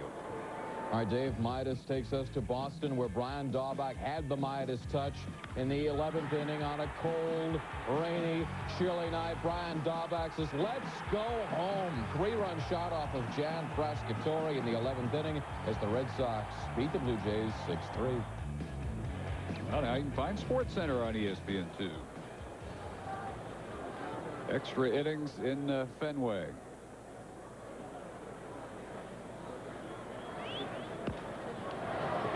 Bichette chops that one foul. He, before this inning, owned the only base hit against Chan-Ho Park. A leadoff single in the second, fly to right last time. Let me go back to Griffey very quickly. Now, he has actually only had 1 good swing in this entire ball game. And that was the first time up, and he struck out then. So, I mean, it's very difficult to get any rhythm. You know, next time up he hits him, and then this time he really doesn't get a chance to attack him. Bichette is still looking for his first real good swing, isn't he? Yes. Now 0-2 with Tucker at second. After his single, only the second hit allowed by Park. 3rd walk of the night put Griffey on first, and Bichette totally against his career pattern, 163 with runners in scoring position. And let me make one other point here. You know, Bichette got off to a slow start, so then you start searching. You start trying to do anything just to get some base hits, because he was really struggling a lot early. So what you do sometimes in your search is say, okay, I'm just going to meet the ball. I'm just going to try to hit a little line drive the other way. And when that becomes a habit, then you lose your aggressiveness. Last 5 years, he has hit .350 with runners in scoring position. 3rd best in the major leagues. 3rd best over the last 7 years in driving in runs. Only Albert Bell and Juan Gonzalez drove in more than Bichette's 818. 93 through 99. But his first 15 opportunities as a Red with runners in scoring position, 0 for 15. Much better since then. The 1-2 on the ground and off the glove of Beltre. Reds finally getting on the board as Tucker comes home. Now Griffey being waved home, and the relay is not in time. Great base running by Ken Griffey Jr. And great coaching there at third base by Ron Oster. By all rights, they should have gotten Griffey on that play. But Griffey never slowed down coming around third, and Oster waved him right away so he wouldn't have to slow down. Now this ball goes off the tip of his glove. Now everybody's hustling. You got to give Ken Griffey a lot of credit, because he's hustling all the way. Look at that. See right there, he already has the ball. But they never slowed down, and his speed makes up for it. Nice play by Griffey, and nice play by Ron Oster. And Griffey slides underneath the tag and just takes Pruder's foot out from under him. Pruder was trying to block him off. So Griffey helps this team in a lot of ways. He doesn't have any hits tonight, but that was just great hustle right there. And I will tell you something. Bichette, you have to give him credit. He hung in there and he got a base hit. But wasn't a smart pitch by Chan-Ho Park. With 2 strikes, he threw a breaking ball inside, and that allowed Bichette to pull it. But good job by Bichette hitting with 2 strikes. Dante gets his 9th double of the year, his 16th and 17th runs batted in, and the Reds with a 2-out rally within a run, and Bichette the tying run at second. That's where he'll stay as Taubensee retired unassisted by Karros. An inning that began very innocently turns into the first runs allowed by Chan-Ho Park. 3-2. I'm going to show you something. Watch Ken Griffey Jr. on this play and watch the Dodgers. Now, the ball's going to be hit down the line by Bichette off the glove of Beltre. Now, watch where everyone ends up. This is amazing. Griffey's not even in the scene. Now, watch. He'll pick up the ball right about now. He's about to pick the ball up. No Griffey. Picks it up. No Griffey. He comes around to watch Oster. He waves him all the way. Griffey never has to slow down.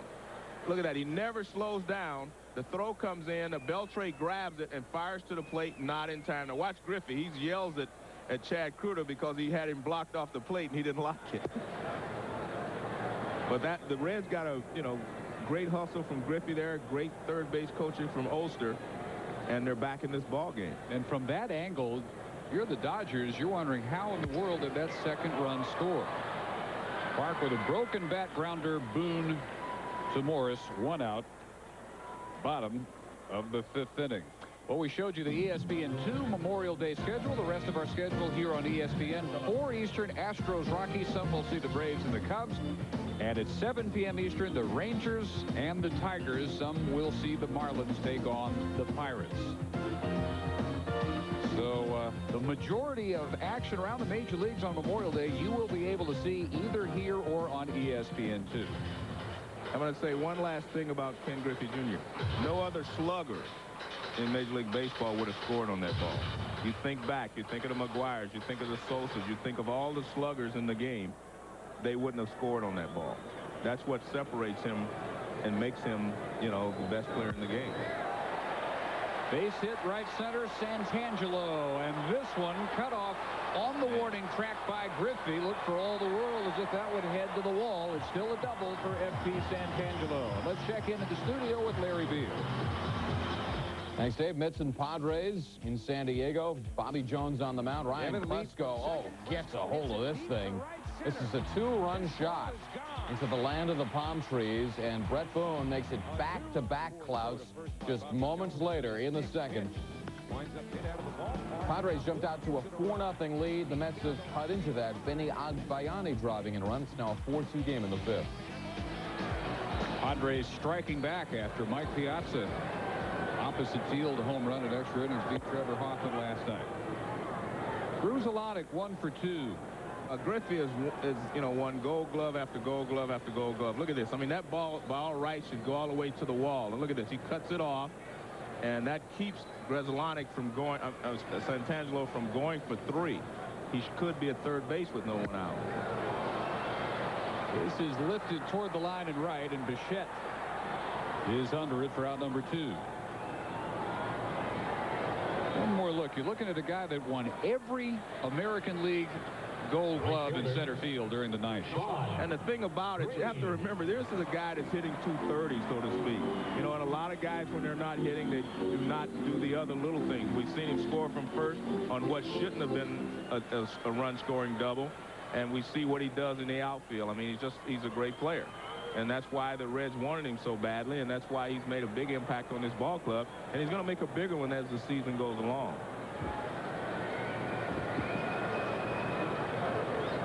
Player of the decade, as voted by his fellow players for every aspect of the game. Now Sean Green, who is 0 for 1, walked and scored in the first. Retired first base to Paris Covering in the 3rd. And if he wouldn't have cut the ball off, there would already be a run in, because he would have scored on that fly ball if he was at third base. Would have tagged easily. Now 1-1 to Green. Sean Green at 3:35 when play began tonight. Saw this earlier. This just knocked my eyeballs out. If he hits 300 this year, he will be the first player to hit 300 in his first year in Los Angeles since their second year in Los Angeles, when Wally Moon did it in the Coliseum, 302. All those years, a first-year Dodger has never hit 300. Amazing. That is amazing. All the years they've been here, and the rookie of the years that they've had. Yeah. That is amazing. So drawing in the even sharper focus what Davey Johnson has enjoyed out of this quick start out of the gate by the $84 million man. Pops this one up. Hopes it will drift out of play. Giving chase Boone, and it comes back to him, and he has out number 3. So that play by Griffey indeed saves a run. And it remains 3-2 through 5. Dodgers leading by 1, and because of the play that Ken Griffey Jr. made in the Dodger half of the inning to cut that one off before it got to the warning track. Off the bat of F.P. Santangelo. When he gets back to the dugout, no love whatsoever. Just all in a day's work. Is just what they expect from Junior. That's exactly right. I mean, any other center fielder, they'd get a lot of high fives and everything for doing that. But Junior does it all the time, and they expect it from him. You'd think one guy would come up at least shake his hand. Probably the pitcher. If anybody else, go over and say, hey, man, thanks. But that's, you know, that's, hey, as the guy said, that's what he gets paid for. And he is very good at that. Aaron Boone to lead off the 6th, followed by Morris and Castro. Boone 0 for 2 with a strikeout and a pop-up. 3-4-0 for the Dodgers, 2-3-1 for the Reds. Chan-Ho Park finally allowing both runs to score in the 5th inning on the 2-run double by Bichette, scoring Tucker and Griffey. The Reds hoping to pick up with more of the same here in the 6th inning.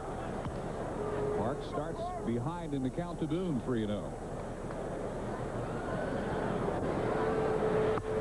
And a 4-pitch walk, and none of those 4 even really close. He walked Morris in the 2nd. Taubensee and Morris, and hit Griffey in the 4th. He walked Griffey in the 5th, and Park with 6 strikeouts, but wobbly control as this game wears on.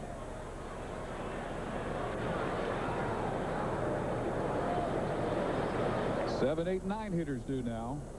Morris has walked both appearances against Park.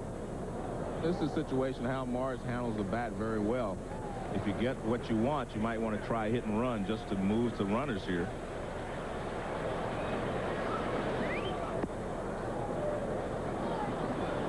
Low for ball 1, 5 consecutive out of the strike zone.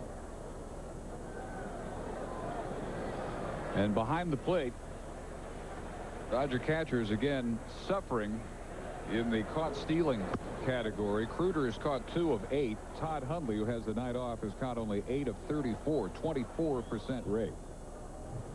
Now lately, Kruder has almost become Chan-Ho Park's personal catcher. Davey Johnson really liking what he has seen in Kruder's ability to help him think through situations. A couple of starts ago in particular, he got as good an outing as Park has had all year. May 13th against the Cardinals, 8 innings. He allowed only 3 hits and struck out a career-high 12, with Kruder making multiple trips to the mound to talk Park through situation after situation. That was one start after he had lost 15-7 with Hundley behind the plate to Arizona. And you can see right there, he took a lot off of that pitch just to throw a strike. That wasn't his good fastball. He's been up around 91 to 94. And that was an 88-mile-an-hour fastball. And a perfect hit-and-run situation if you want to try something. Park maybe with that in mind, driving Boone back. ERA with Hundley behind the plate for Park is 7.31. And the overall is 4.89. So you see how much better he has performed with Kruder making the calls. Kruder jokingly says, I speak Korean now. Top foul, 2-2. Really, he says all he does when he comes out and talks to Park or between it, he just tries to reinforce the positives, continue to make him believe in his stuff, and for the most part tonight, his stuff has been very good.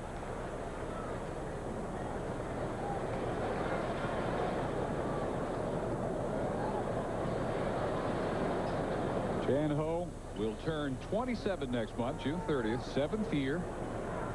Out of Gwangju City, Korea. Led Korea to the Asian Games Championship a year ago. Just missing with the 2-2.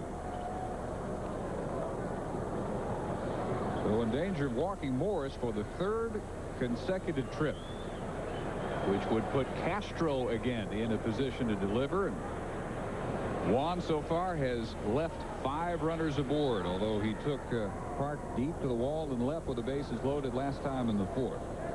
And you can see Hal Marsh asking Ron Oster to go through the signs again to let him know if he's running at first base, and he is. And Park again missing badly. 2 walks to start the Reds' 6th.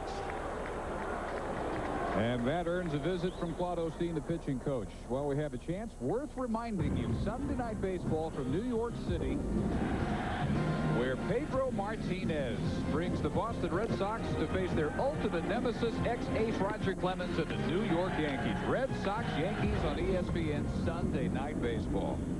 And I don't know if I'd like to be a hitter in that ball game. Both of them coming in angry because they lost their last start. You may see some wall-to-wall heat in that game on Sunday. Such outrage when Clemens was allowed to depart Boston. Would they even consider redoing that with the free agent situation allowing Clemens to vacate the ace role, and they plug in the best pitcher in baseball right now, maybe with the exception of Randy Johnson? Basically an untouchable Pedro Martinez, who's as good as Clemens ever was in any of his Cy Young seasons at this point. So they go head-to-head Sunday. Parks again facing problems. 2 on, nobody out, and Matt Herges is up down left field in the Dodger bullpen. First time they've had any activity at all tonight. Well, Beltre goes in to talk to Park. What they're trying to decide is how they're going to handle it in case Castro turns around to bunt in this situation.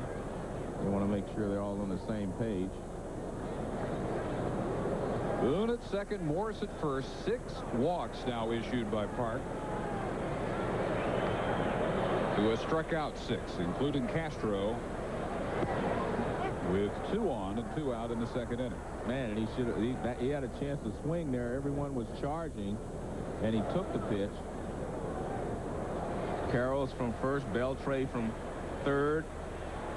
Elster from short was going over to third base, and Grzelcyk was breaking towards first. Watch this. Now everyone's moved. Well, they didn't move this time, and he takes strike 2. Well, so much for the bunting chances for Castro. Barros can back off now. Park over 100 pitches now.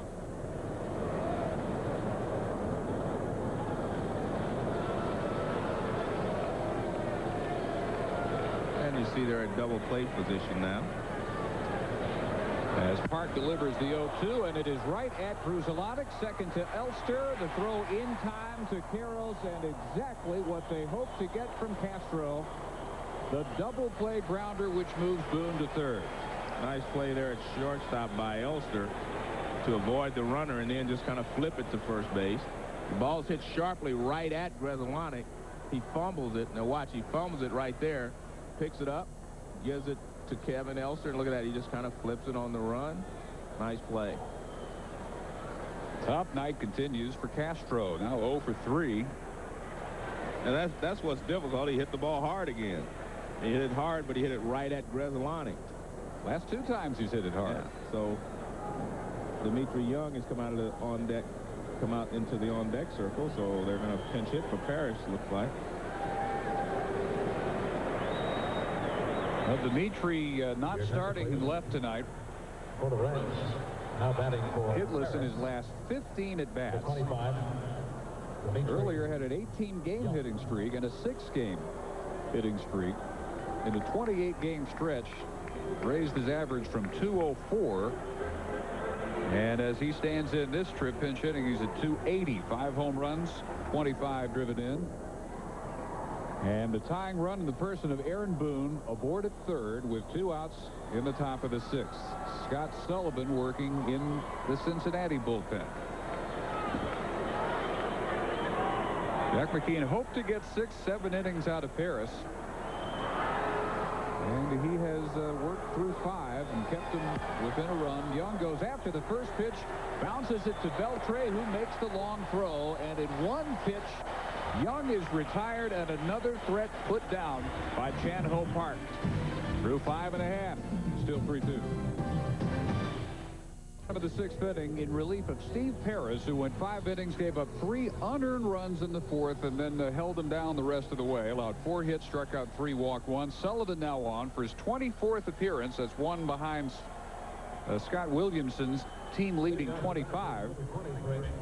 Sullivan 0-2, a .485 earned run average and 2 saves. He's not allowed a run in his last 2 games. April 21st against the Dodgers tied his career high by pitching 4 innings. And he will face some of the meat of the order for L.A. Karros to be followed by Hollinsworth and Beltre in the bottom of the 6th. 3-2 game. Dodgers have led throughout. Reds got their 2 in the 5th. Sullivan comes with strike 1 to Eric Karros, who is 0 for 2. Fly to left, popped to second last time. That disappearing side-wheeling motion. You really don't see it nearly as often as you used to from several bullpens around the majors. People think that you get scared because the guy drops down and throws sidearm. That's not really what bothers you. Well, it bothers Karros in the 3-pitch strikeout. So what is it that bothers you? Well, what bothers you is that you're used to looking for a guy to throw up out of his up high. You're looking for a spot up here, and he drops down to here, and it takes you a long time to bring your eyesight from up by his shoulder. Takes you a while to go from up by his shoulder to down by his side, and you don't pick up the ball quickly enough, and that's what scares you. Not the fact he drops down, but the fact that you don't pick the ball up as quickly as you'd like. And if you only have, you know, a very short time to decide whether you want to swing at it, that's what makes it difficult, is not being able to pick the ball up as soon as he releases it. Now Hollinsworth 0 for 2 with a run scored after reaching on the Reese error in the 1st. Sullivan, if nothing else, a workhorse. 313 relief innings over the last 3 years, tops in the major leagues. First ball he's thrown. First man to lead the National League in relief innings in consecutive seasons since another side armor 20 years previous, the Pirates' Kent Tekulve. He threw a little bit like Sullivan. Very similar, maybe even a little lower. Yeah. 2 balls and a strike to Hollinsworth.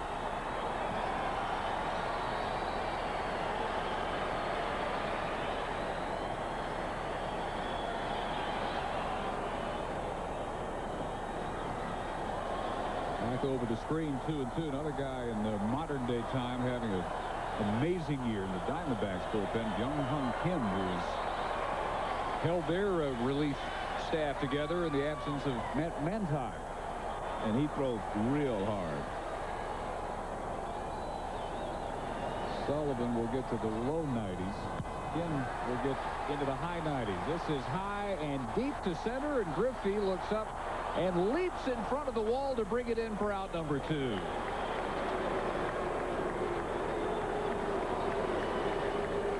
As Paris watches just another routine deep fly ball driven right to the deepest part of the park. 396 out there, and Griffey tracking it. Just a little leap necessary for out number 2. You can see he has great footwork, but he stays on his toes at all times in the outfield.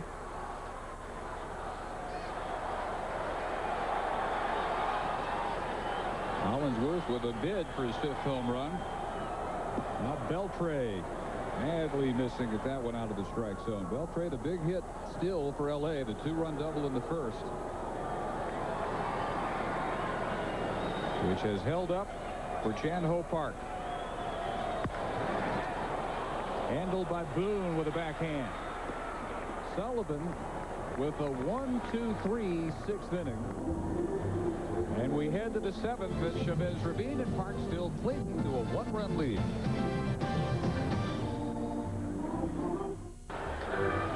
To the 7th, Dave Barnett and Joe Morgan at Dodger Stadium. Dodgers up 3-2, and Steve Paris for the 7th consecutive start as some skimpy run support. He did his job. All the runs were unearned, only 4 hits. Struck out for 68 pitches to get the Reds into the 6th inning. Sullivan 1-2-3 in the bottom of the 6th, and Chan-Ho Park comes out having well exceeded the 100-pitch mark in his last inning to face the top of the order in the Reds half of the 7th. That includes Junior, who will hit third behind Pokey Reese and Michael Tucker. That was interesting. Before Parrish left, he patted Reese on the back and said, go get him. And that has to help the other player. I mean, Parrish was hurt most, and he tells you to go get him. Pokey now 0 for 3 tonight, 7 for his last 43. As the average continues a free fall. Spent most of April around 400. Larkin got hurt. Without him batting second. But he's a 259 hitter as opposed to 341 when Larkin bats behind him. Well, you know, good player will have some ups and downs during the season.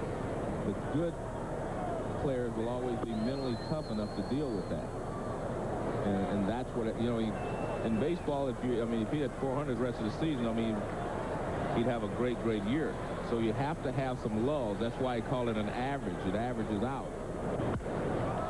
Ball stays up in the zone, and Reese drives it deep to left center field. Hollingsworth and Santangelo are there, and a leap at the wall, and Hollingsworth cannot come up with it.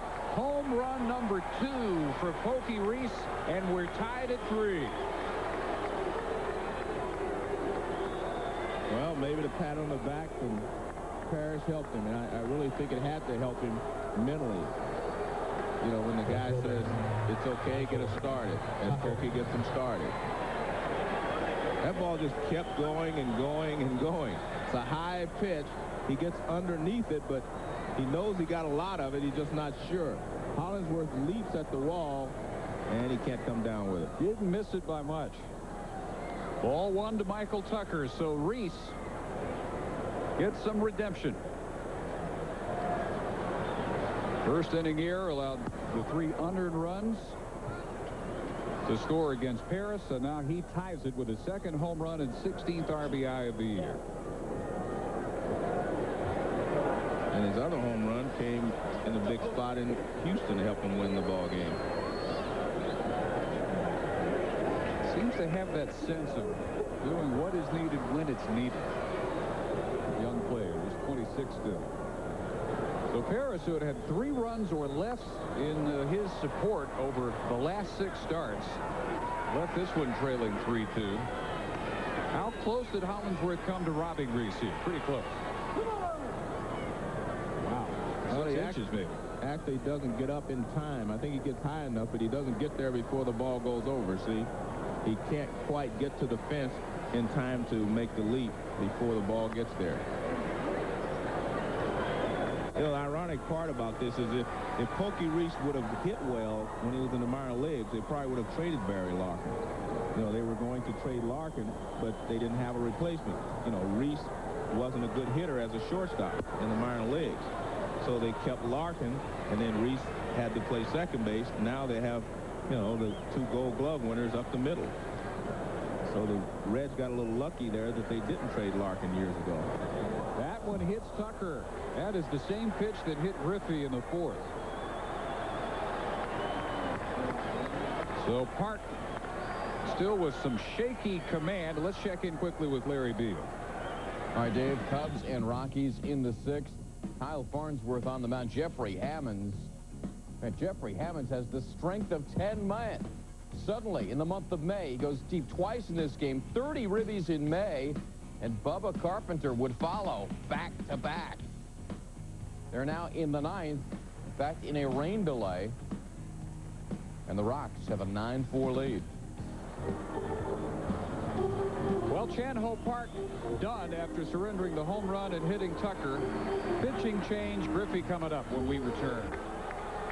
Davey Johnson with a double switch as he brings in Nat Herges from the bullpen. He will bat in the 6th hole for L.A. Dave Hansen has replaced Adrian Beltre at 3rd and will bat 9th. Herges went 12 appearances this season before allowing his first earned run. There's Hansen, who's taken over for Beltre. 19 1/3 innings without an earned run until May 8th against Arizona.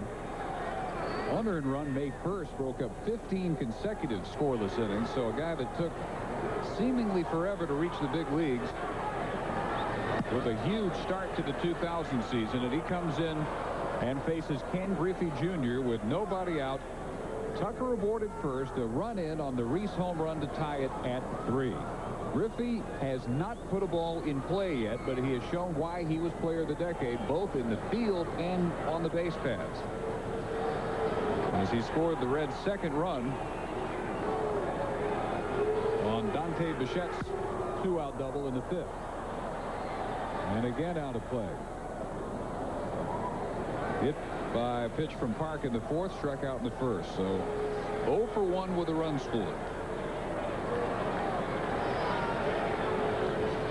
Even so, as we said, he has had as big an impact as you can have without putting a ball in play.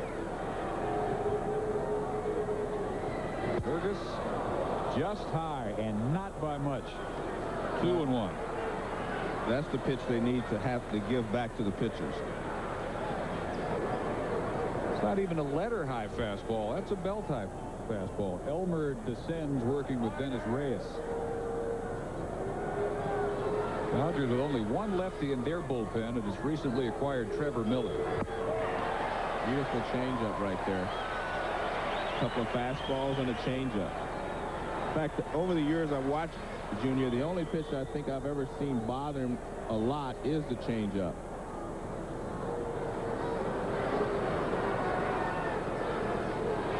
Fergus, at 30 years of age, had seen 35 of his minor league teammates since 1992 rise to the major league level, and there he was left in the minors. Finally made it. His parents drove all the way from Champaign, Illinois to L.A. last year to see his debut in the majors. That one almost bounces, and going to second is Tucker. The throw is not even close. So Griffey now with a 3-2 count and a man in scoring position.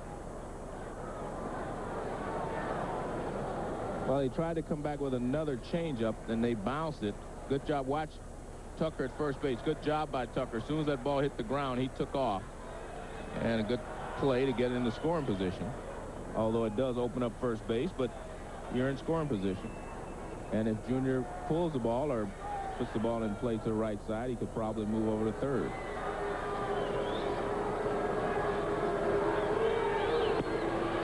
Fergus missing. Griffey walks for the second time tonight, and the 44th time this season to lead the major leagues. Hey, he may pass me tonight if the game lasts long enough. I mean, this is what I'm telling you. I mean, I sit here, and that's why it's very difficult for him to get in any rhythm. I mean, it's hard. I mean, I understand the problems he's going through because, look at this. I mean, he's had maybe 3 good swings this entire ball game. And there were tough pitches that he had to swing at those times. And yet he's aboard for the 3rd consecutive time. First and second for Bichette, who finally delivered a 2-run double in the 5th. Singled in the 2nd, flied to right in the 4th. And the fairly weak one-handed type swings now can give the Reds the lead. Hergus starts into the fastball strike.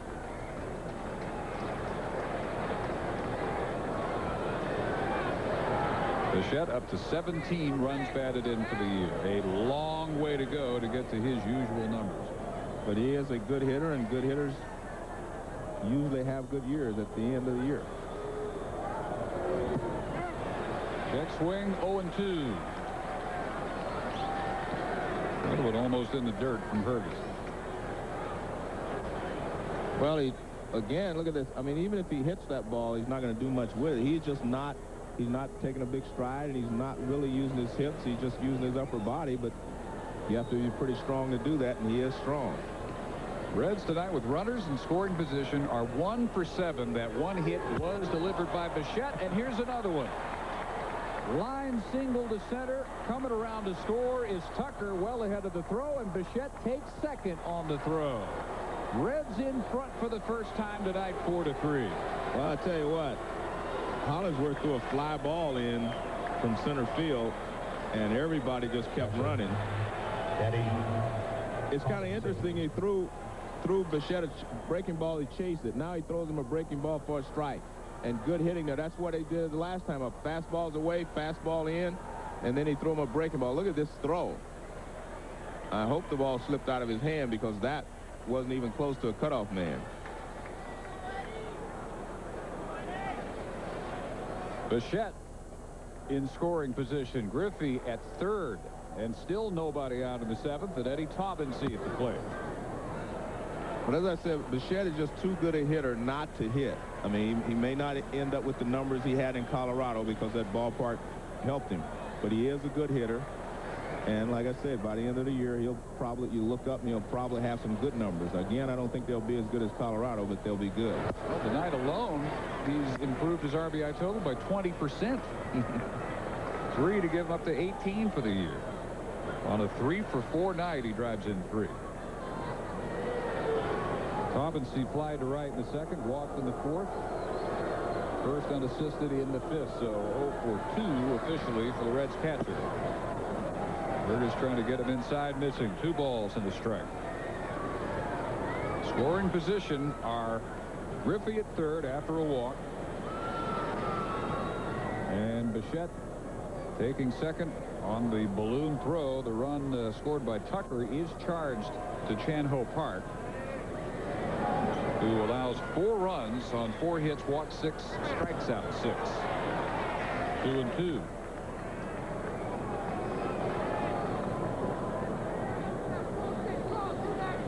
Park right now, the pitcher of record for Davy Johnson. Burgess trying to stave off any further damage, but the first 2 Reds to face him have both reached. Left center field. Coming on is Santangelo, and no chance to tag for Griffey. First out here in the 7th inning. This copyrighted telecast is presented by authority of the Office of the Commissioner of Major League Baseball and may not be reproduced or retransmitted in any form, and the accounts and descriptions may not be disseminated without express written consent. You don't want to mess with that Office of the Commissioner. Dodgers found out today. Right. Especially Frank Robinson. Huh? Especially Frank Robinson. Well, the Dodgers moved the infield in. Now they were playing back, and now they move in. And you can see they're all the way in. And they plan on not letting Griffey score on a chopper to the infield. That one almost hitting Aaron Boone. 2 batters already hit tonight by Dodger pitchers. So the final line for Park, he goes 111 pitches, hits 2. And the last batter he faced was Tucker. He also hit Griffey in the 4th. The home run by Reese starting this inning, who was 1 for 15 career against Chan-Ho Park prior to that at bat.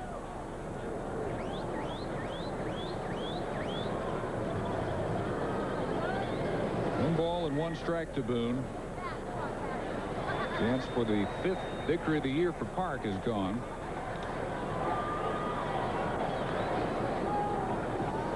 Burgess trying to prevent any further damage. Dodgers trailing for the first time, trying not to lose 2 in a row to the Reds. 14-inning victory Monday night to start this series. At that point, they've beaten the Reds 4 straight.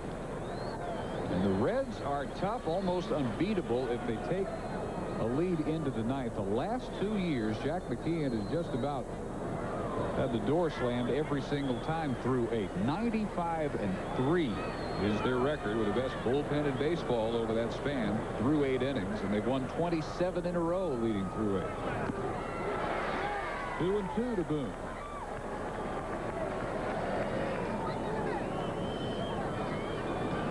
McKeon bringing in one of the key members of his pen to get through the last inning, Sullivan, in relief of Harris.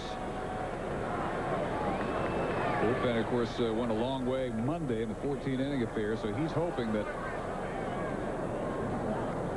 only 1 inning apiece will be necessary for Sullivan, Williamson, or Graves. Breaking ball, and on the appeal, no, says Brian Onora down at first, and it's full.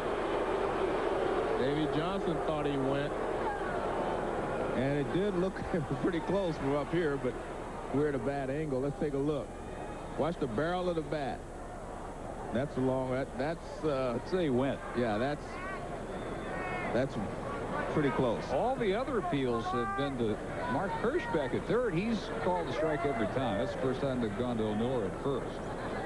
So the 3-2, and he swings at ball 4. That's about a foot inside, and Boone is kicking himself his second strikeout of the night. Worth reminding you again, Sunday night, John Miller and Joe Morgan for the Red Sox and the Yankees. And Pedro will take on the Rocket. Martinez and Clemens, the scheduled starters. Coverage begins at 7:30 Eastern with baseball tonight. Red Sox thinking they have the horses not just this year, but maybe the next 2 or 3 years to end the Yankee run of dominance in the American League East. That series can go a long way toward bolstering those thoughts in Boston. The Yankees struggling of late, although they won tonight over the White Sox. Hal Morris, who has walked all 3 appearances.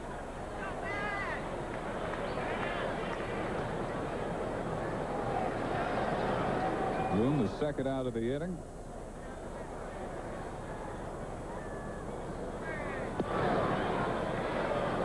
Morris again ahead, 2-0. You don't like that bat after a strike 3 as just suffered by Boone. Hardly the bat's fault. He decided to swing at a ball that almost hit him on the fist. And Boone 0 for 3, 2 Ks. Morris gets on, and it's again in the hands of Juan Castro. Ball 3. Castro has batted with 7 men aboard tonight. At the moment, you've got Griffey still at third and Bichette still at second. Morris a pitch away, and they'll go ahead and put Morris on, finishing the intentional walk to get to Castro, and Juan will have one more chance to do some damage against his former team. That's 4 straight base on balls for Castro. Morris. 3-2 pitches in the second and sixth, a 3-1 in the fourth, and a 4-pitch walk here in the seventh. Juan Castro struck out with Bichette at second, Morris at first in the second to put down that threat. Bases loaded in the fourth. He sent Santangelo to the wall in a grand slam bid. 4-6-3 double play last time with Boone at third and Morris at first. Loaded up, Morris again at first here. Bichette second, Griffey still at third. Only 1 hit in this inning. I beg your pardon, 2 hits. The Bichette RBI and the Reese home run. A hit batter, Tucker's already scored. 2 subsequent walks and a 92-mile-an-hour fastball low to start Castro.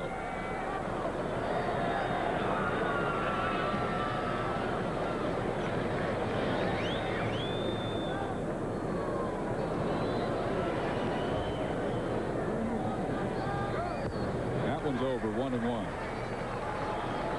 Scott Sullivan in the on-deck circle, ready to hit for himself if he gets a chance. Castro, however, has never done it with the bases loaded in his career. 0 for 7. Counting the 4th inning tonight. Looper ends the 0 for 7 for Castro. Griffey is home to be followed by Bichette. A 2-run, 2-out single by Juan Castro. He finally comes through at the plate. Well, good job. He was going the other way. He may not have hit it that hard, but his intentions were good because he didn't try to pull it. His breaking ball away, and he just went the other way with it. Good job of hitting there. So watch, it's a breaking ball down and away, and he just kind of goes the other way with it. That's good hitting. Grzelcyk chases it, but he can't get there. How good that's got to feel. April Fool's Day. No longer a Dodger, went over to the Reds for a player to be named. He just all he can do to suppress that smile. 2-run single, his 5th and 6th RBIs of the year, and now Sullivan will end the inning by grounding to Grzelcyk. But the Reds come through with 4 runs in the 7th inning. It all began with Pokey Reese's home run, and they have opened up a 6-3 lead. ESPN's Wednesday Night Baseball is brought to you by Zima, a few degrees cooler, and by Kyocera Mida, where documents are going.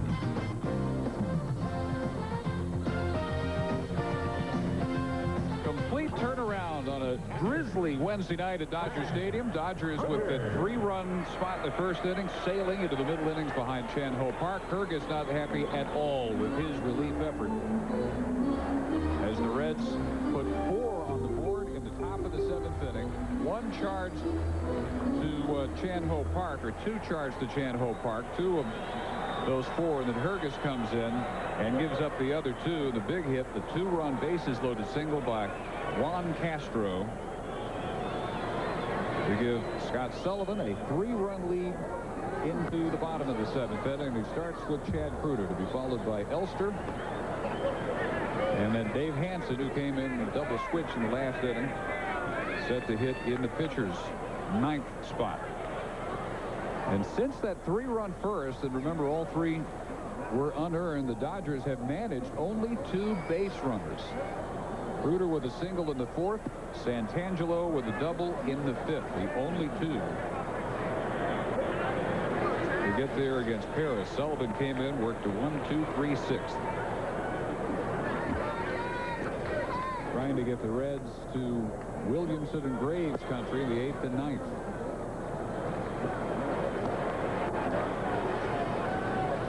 Castro given opportunity after opportunity with runners on, finally coming through. As did Pokey Reese that inning. Started it all off with a home run to left center, and it ended up Reds batted around and putting those 4 on the board. Sullivan, though, falling behind Kruder here, 3-1. Yeah, I'm looking at this. I'm still a little surprised that they double switched to take Beltre out of the ball game, because he was definitely going to hit again.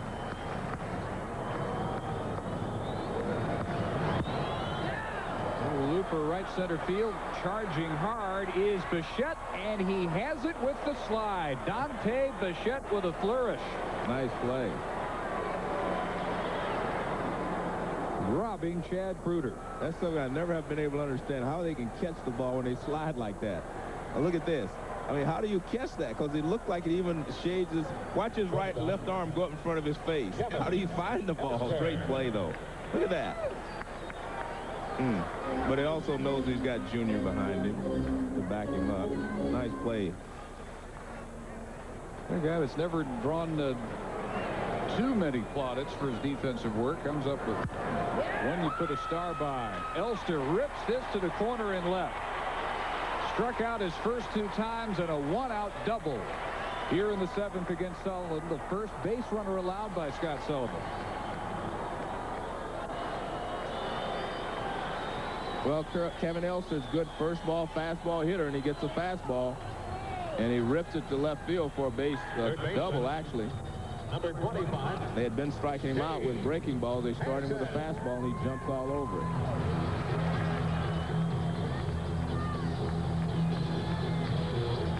For Elster, his 5th double of the year, and Dave Hansen, who replaced Beltre. Hansen, one reason maybe Johnson makes that switch is he's a .417 hitter this year. Only 24 bats, 10 hits. Yeah, we can still pinch hit him in that this situation for the pitcher's spot. You could still pinch hit Hansen right here, and you'd have the exact same situation, but you'd also have Beltre still in the ball in his bat. You're right. Yeah. That's why I don't understand, because he was definitely going to hit again. 1-1 to Hansen, premier pinch hitter through the years. 2 homers, 8 RBIs this year.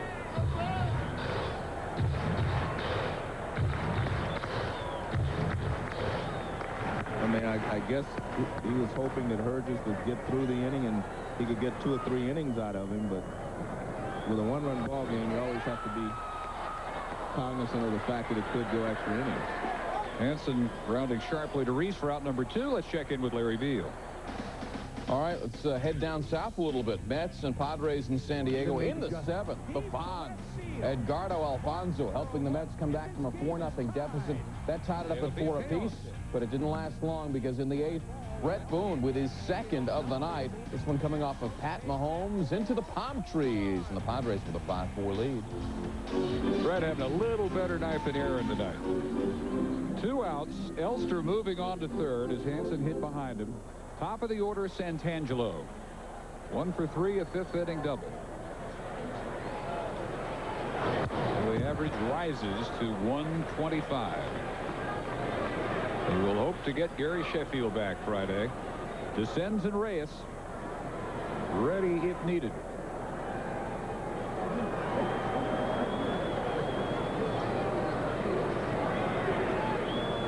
Elster getting his lead at third. One out double. Angelo wanting to squeeze him home that time, but it's 0-2. And that's not a bad play there because you're only in the 7th inning. If you can get that runner home, you see he tries to dump it down. It's going to be difficult for him to score because Boone was in on top of him.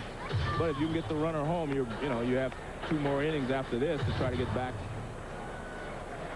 the last 2 runs that you would need if he could have sacrificed him home. High with a fastball, 1-2. Shouldn't say sacrifice, but beat out the bunt and get him home. Free agent pickup in January. 4 years with the Expos, 1 with the Giants. Played every position but first and catcher in San Francisco. Weak grounder.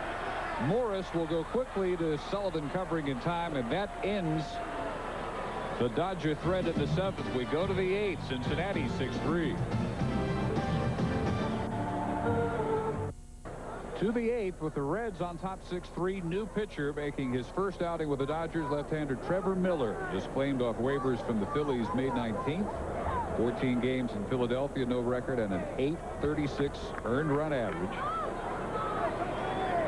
4 years in the majors, his 4th team now. Began with Detroit, then the Astros, Phillies to begin this season, and now he is the lone left-hander in Davey Johnson's Dodger bullpen. And if you look at those statistics, he's given up 19 hits in 14 innings pitched, but he's also walked 9 batters in that same time frame. That means he has a lot of runners on base. Pretty effective in 98 with Houston. Dropped off the ERA over 5 last year. Righties hit him hard, and Pokey Reese hit it hard to start the Reds toward batting around in a 4-run 7th. Drove his 2nd home run of the year out to left center field. 3 runs to follow against Park and Hergus, who goes 1 inning and allows 2 runs, 2 hits, walks 2, strikes out 1. 1 broken water bottle in the dugout afterwards. 1 ball and 1 strike for Miller, 26 years old.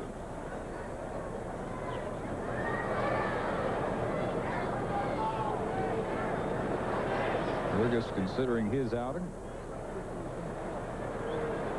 Not a whole lot to be happy about. Fought off by Pokey Reese and into the corner and mishandled in the corner by Green. By the time he chases it down, Reese is on his way to 3rd base.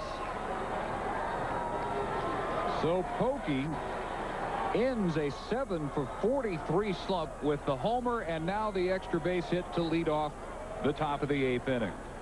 Well, as I said, you're going to have your lows, but a good hitter always keeps himself mentally into the game. You have to be able to deal with those long stretches where you're not getting base hits, but just keep hacking. And Sean Green lets this ball get by him. I don't know how they're going to score that. They call it a triple. Well, he should have been able to cut it off. Well, the year Green is having, no errors in right field. That's a double at best, but they give Pokey his 3rd triple of the year. Also has his 2nd home run of the year tonight. So Tucker with a chance to add to the Reds' lead. And ahead 2-0. Looks like Green has no problem getting there, just doesn't make the pickup. Yeah, because I thought he had a shot at Pokey. I don't think he was going to get him at 2nd base, but he had a shot. And that's probably why he was trying to time it so he could grab it, stop, and throw the 2nd base in all in one motion. 2-0 pitch high with a breaking ball, and it's 3-0. Miller working on left-handed hitting Tucker. Now, I wouldn't be surprised if they didn't give Tucker the hit sign here.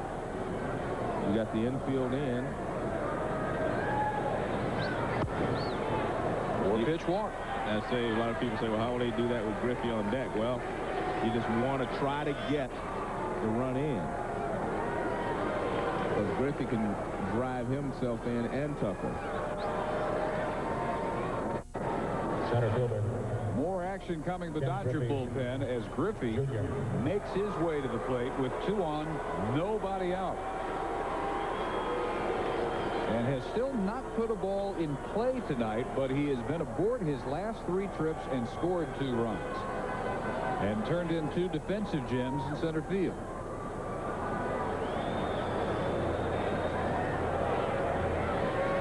First run he scored on the real heads-up base running. Turning third and beating the relay in the 5th inning on Bichette's, as it turned out, 2-run double.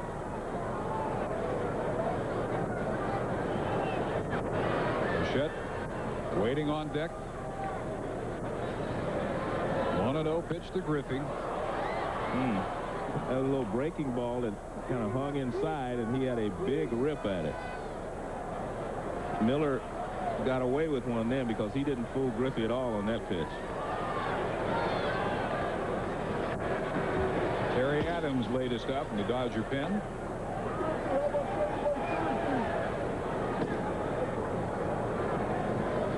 Nothing until the 5th inning. This is chopped to second base, and Grzelcyk will go to Karros as the run scores from third. Pokey Reese scores for the 2nd time tonight, and it is 7-3 Cincinnati.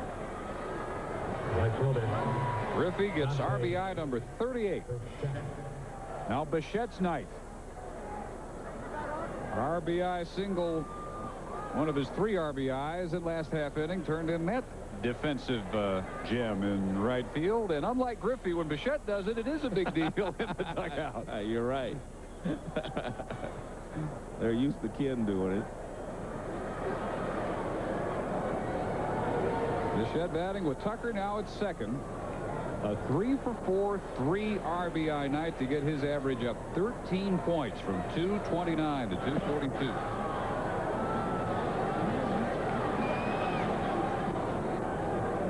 How important is that to the Reds if this becomes the norm? Not that he's going to drive in 3 every single night, but for Bichette to be a consistent cleanup threat to force people to hit seriously to Griffey.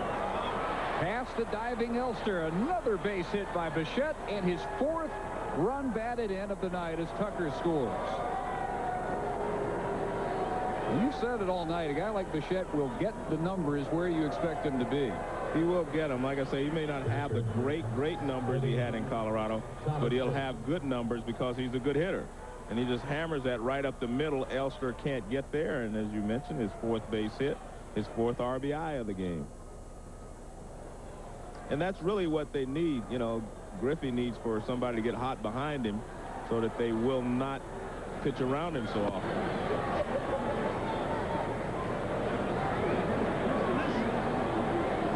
Taubensee 0 for 3 with a walk.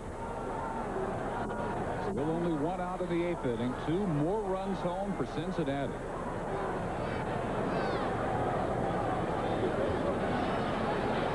Really a chore facing the Dodgers now with the Reds bullpen. That's just foul.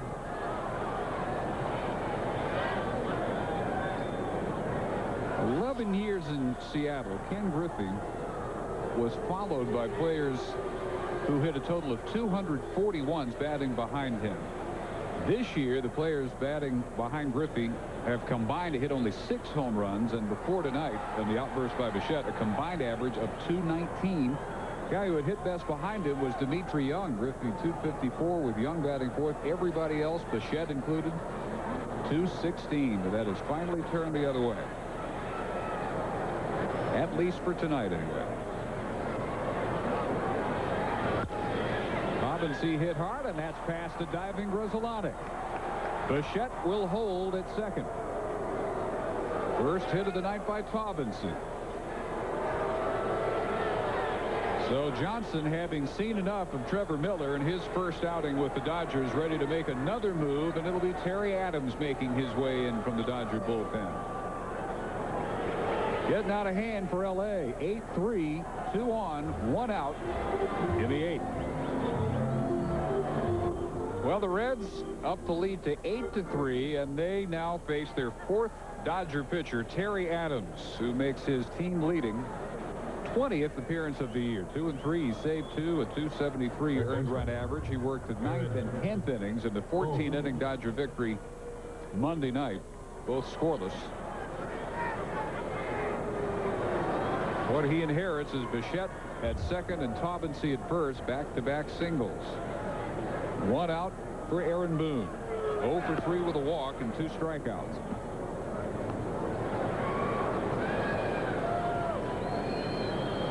Terry Adams, with 13 saves last year, led the Cubs despite the fact he missed the first 5 weeks of the season with a bad elbow. Sprained ligament a la Kerry Woods, which turned from a sprain to a tear, of course. Didn't go that sour for Adams. Never quite nailed down the closer job for the Cubs, and the Dodgers got him in a 5-player deal in December. Setup man for Jeff Shaw. 1-1 to Boone, and foul back, 1 ball and 2 strikes.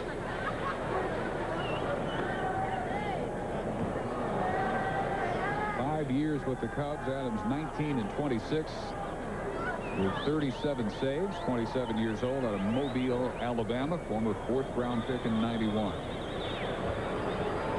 In relief of Trevor Miller, whose first appearance with the Dodgers will not be one he cherishes. Adams comes in to strike out Aaron Boone, down on strikes for the 3rd time tonight. Remember what's coming your way Sunday night on ESPN. We'll be in New York City, where Pedro Martinez brings the Red Sox in to face their former ace, Roger Clemens of the New York Yankees. Red Sox Yankees on ESPN Sunday Night Baseball. Joe will be there with John Miller. Now Hal Morris, who has walked on each of his first 4 appearances. 1 more walk tonight. He ties a Reds record, 5 walks in a game. That one gets away from Kruder, and going halfway was Bichette before thinking better of it.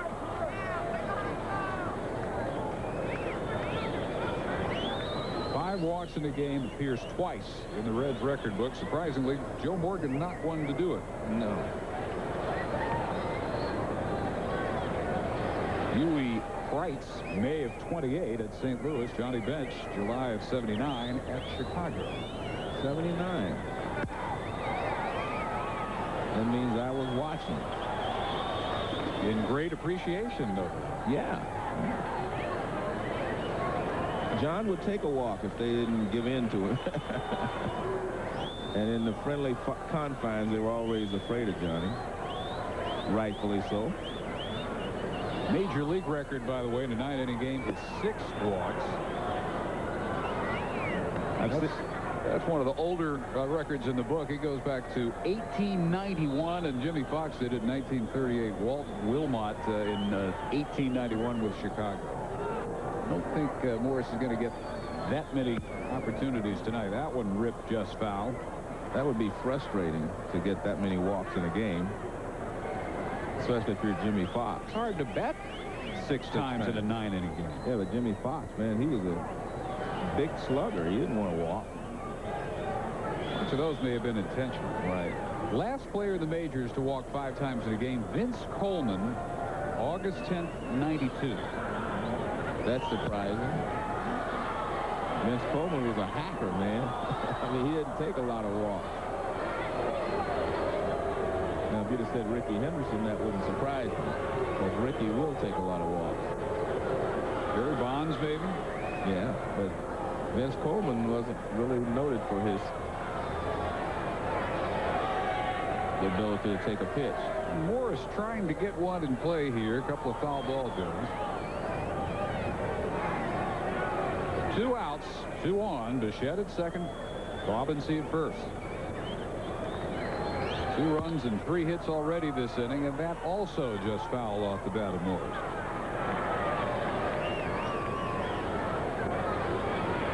Oh, for his last 10 when play began tonight, and still at 176 for the year. Home run, 3 RBIs. Veteran giving Sean Casey a rest. Castro on deck. Well, there will be no record as he's retired by Grzelcyk, but 2 more score for the Reds in the 8th inning, and they extend the margin to 5. 3, the reaction earlier today by Dodgers GM Kevin Malone to the suspension. I was shocked, to say the least. Very disappointed with the decision. I think it's excessive, harsh, and to some degree cruel. I believe the Dodgers are being made an example of, and I really think it's unfair. And more on that and the return of Eric Lindros. Dodgers are blue at the moment for a couple of reasons, and an update on the Ray Lewis trial coming up next on SportsCenter. Dodgers are blue because of this score, and also because 16 of their 25 players, including 9 of their pitchers, were issued suspensions early today by Frank Robinson for periods up to 8 games. They also see 3 of their coaches suspended. Reaction to the incident at Wrigley Field in the bullpen 8 days ago. Several of them going into the stands, and they paid the heavy price handed down by Robinson. On appeal, as Malone further pointed out, 0-2 to Grzelcyk to start the Dodger half of the 8th, to be followed by Green and Karros. One issue they've got to worry about, Joe, is when the suspensions are spaced out, which pitchers will miss which starts against which opponents. Right. I heard a great suggestion recently about, how you do that. I mean, because it does affect the pennant races. For instance, when the Dodgers, if they're playing the Diamondbacks in the next couple of weeks or something, and they have to miss some of their players, it could, it will have an effect on the pennant race. And also the teams that they're playing who are in the pennant races. Now 2-2 to Grzelcyk. The 8-game suspensions go to the 3 coaches. Glenn Hoffman, the third base coach, Rick Dempsey, the bullpen coach, and John Shelby, the first base coach. The only player to get 8 games, Chad Kruder, who was involved in the incident that teed off the whole ugly chapter when his cap was stolen from a fan. Base hit to start the 8th. Second allowed by Scott Sullivan. Right fielder, Sean. And in need of a major rally, Sean Green will bat. 0 for 2 with a walk and a run scored. Sean Green's suspension 3 games, as were most of them. Terry Adams, Geronimo Baroa, Darren Dreifert, Eric Gagne, Green, Todd Hundley, Eric Karros, Onan Masaoka, Alan Mills, Antonio Osuna, and Chan-Ho Park all issued 3-game suspensions by Robinson. I guess we probably should have said which 6 guys were not suspended. That'd be a lot easier list to run down. Mike Fetter's got 4. Gary Sheffield, F.P. Santangelo, and Carlos Perez 5 games. 1-1 to Green.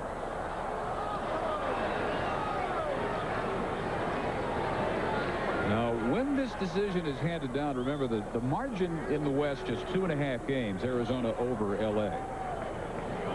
Eddie Johnson raving this year about the improved atmosphere in his clubhouse. I guess this is an unprecedented issue they're dealing with. This many players suspended for this many games, but Johnson will find out very quickly if it has one of 2 very opposite effects. Could tear a team apart with that many people missing for a long extended period of time. It may, on the other hand, bring some added unity to the clubhouse. Sullivan way inside on Green, and it hit it. 2 aboard for the Dodgers. Here was Malone's thought on how that might affect the clubhouse chemistry. I think this team really showed its heart and has really come together. I think we were a close-knit team prior to the incident in Chicago, but I think this will make us even closer, more determined, and more focused. This is a major obstacle that we'll have to overcome, being so short-handed for the next 2 to 3 weeks. A lot for Johnson to consider, but at the moment, he is hoping that this can turn into a real uprising in the 8th inning. 2 aboard for Eric Karros. Green hit by the pitch, moving Grzelcyk to second after the leadoff single. 0 for 3 with a strikeout for Karros.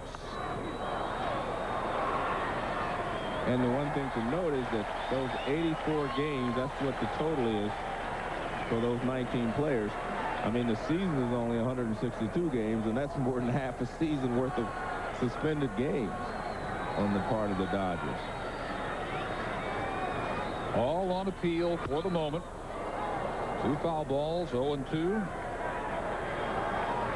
And Malone, you got the feeling, listening to him before the game, was going to hang his appeals on the fact that there was such an absence of security in that area, and he's going to claim that most of the Dodgers down there were not escalating the incident. They were trying to act as peacemakers.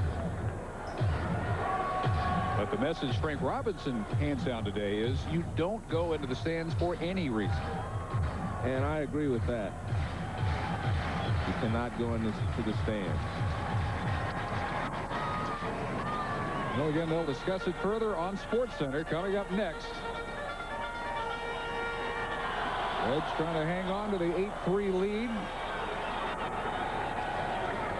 Sullivan is third inning in relief of Steve Paris.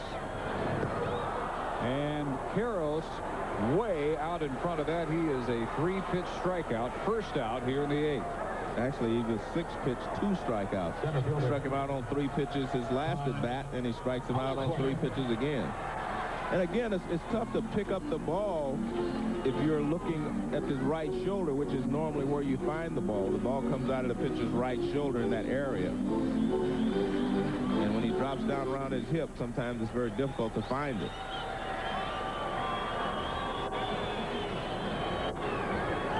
So the first out.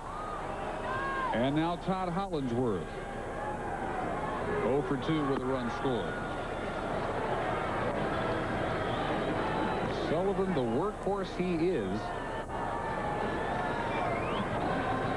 Jack McKeon perfectly content to let him work through this bottom half of the 8th inning, and then think about bringing in whether it's a Williamson or Graves, or with this much of a lead, maybe even rest those 2 tonight. Riding Sullivan as much as you can. Well, like I said, a lot of times you're looking for the ball above, coming out of his shoulder, and when he drops down there, it's just difficult to find it. Plus, he gets a lot of movement on the ball from down below.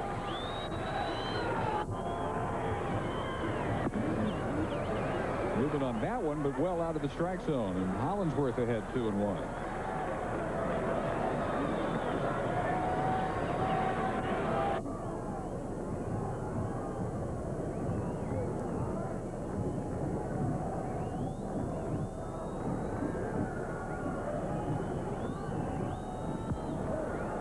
Foul back to even the count.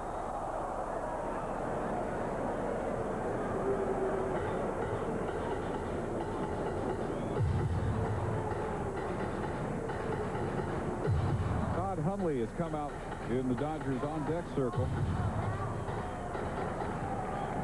Kruder getting another start tonight with Hart on the mound.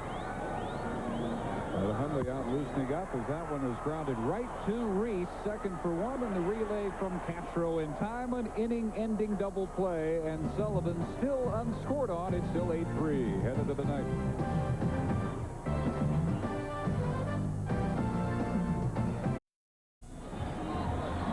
Top of the 9th at Dodger Stadium. Dave Barnett and Joe Morgan, and we welcome you in the Los Angeles viewing area as the Arizona Diamondbacks have polished off a 6-5 win. They had a 2.5 game margin coming into play tonight over the Dodgers, and barring a miracle rally in the 9th, that lead will go to 3.5 for the Diamondbacks. SportsCenter following. Looking at the return of Lindros in the Flyers-Devils series, the Dodgers' problems on and off the field today, and an update from Atlanta on the Ray Lewis murder trial. All coming up next. New pitcher, 5th of the night for L.A., Jeff Shaw. 19th appearances, 3rd in the National League with 11 saves, despite a sky-high ERA over 6, 23 hits in 17 2/3 innings, 10 strikeouts. And he has really struggled. I mean, he was a guy that the Reds traded here, and the Dodgers thought he was the closer of the future for them, going to be here for a long period of time. But this year he has not been nearly as successful as he was last year. He has struggled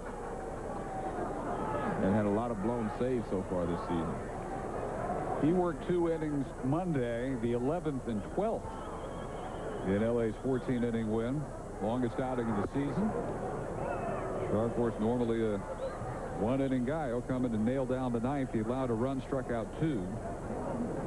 Back-to-back saves a week ago against Chicago, the 16th and 17th. 11 in 18 appearances. And coming in to polish this one off. Juan Castro, one of the heroes tonight for Cincinnati, retired by Hollingsworth. Delivered a big 2-run single in the 4-run Cincinnati 7th. And has been very solid at shortstop, giving Barry Larkin a rest tonight as well. So Castro is gone, and the pinch hitter now in the pitcher spot will be Chris Steins. Now batting for Sullivan. Terrific work by Scott Sullivan, who stands to pick up the victory for Cincinnati in relief of Steve Paris. Steins at .387.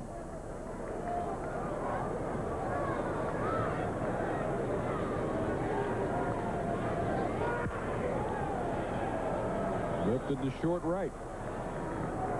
Green for the second out. And for those of you in Los Angeles just joining us tonight, don't forget Sunday night what we have. We have Pedro and the Red Sox against their former ace, the Rocket and the Yankees. Sunday, 8 Eastern, 5 Pacific, preceded by baseball tonight. Terrific matchup in the South Bronx. And the closer it gets to Sunday, the madder they get, as both were defeated yesterday in their last starts before that big matchup. Although, I must admit, Pedro pitched a pretty good ball game. He only gave up 3 earned runs. Roger gave up 6 earned runs in 4 innings. Still by far the worst outing of the year for Pedro. They'll have smoke coming out of their ears when they take the mound Sunday night. Pokey Reese, another Reds hero, with a home run, which tied the game in the 7th. That started the 4-run outburst. Scored after a triple, which greeted Trevor Miller last inning. 2 for 5, 2 runs scored. Second home run. 16th RBI of the year. Shaw behind him 2-0. Game began looking like Reese might be the GOAT, and for one of the few times for a defensive faux pas, committed an error which allowed eventually 3 unearned Dodger runs to score in the first. That is still all Cincinnati pitchers have allowed. Actually, a great job by Paris to bounce back after that. Really was. And then, of course, well-pitched ball game by Sullivan. And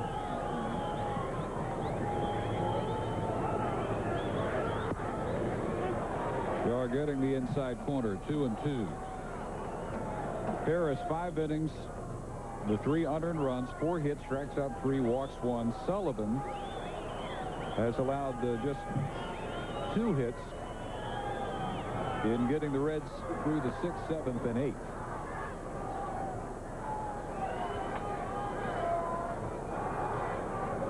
But that is simply the type of bullpen work they've gotten used to in Cincinnati. Well, they had the best bullpen in the league last year, and it was shaky at the beginning of the season when they struggled, but it has picked up lately, and so has their win total. Bullpen allowing 2 earned runs over their last 21 1/3 innings. 7 outings in that span for the Reds relievers. Park went 6, 4 runs on 4 hits, struck out 6, but walked 6. Fergus gave up 2 in his inning. He also walked 2, gave up 2 hits. Miller in 1/3 of an inning. 2 more runs on 3 hits and a walk. Adams finally got him out of the 8th. 2/3 of an inning with a strikeout. Now Shaw on to the 9th, and a 2-out walk issued to Pokey Reese, who was aboard for the 3rd consecutive trip.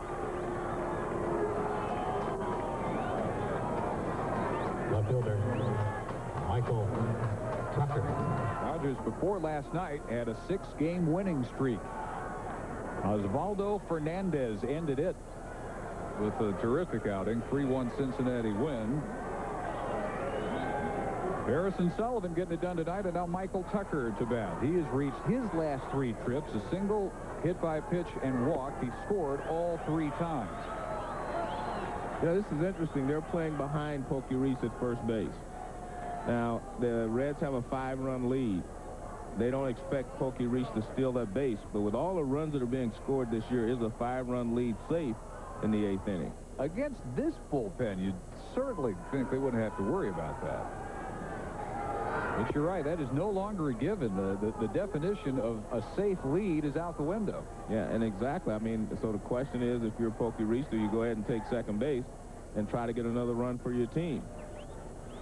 I'm a little shocked that they're playing behind him personally, but you see they're playing way behind him.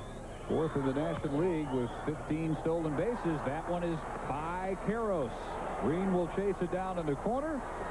Reese is going to score anyway, and burning his way to third with an RBI triple is Michael Tucker.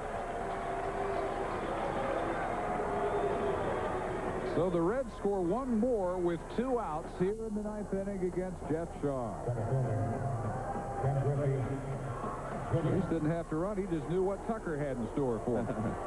Well, the fastball out over the plate. It was supposed to be a sinker, but it didn't get out far enough. Karros makes a dive. He can't control it down the line, and these guys are flying. Pokey Reese scores easily, and as you mentioned, Michael Tucker around the 3rd. Griffey will bat for the 6th time tonight. One hopper right at Karros to Shaw covering. Stumbles a bit and missed the bag. Griffey is safe and another run scores. And the Dodgers hear it from those few fans who have stuck around. Better than 30,000 at one time here at Dodger Stadium. Well, the throw was a little high. I thought Shaw had it, but he dropped it as he went across the bag. Griffey hits a one hopper. Now watch, Karros throws. It's a little high. He catches it, I thought. No. Not a good throw from Karros, and you see that ball is up.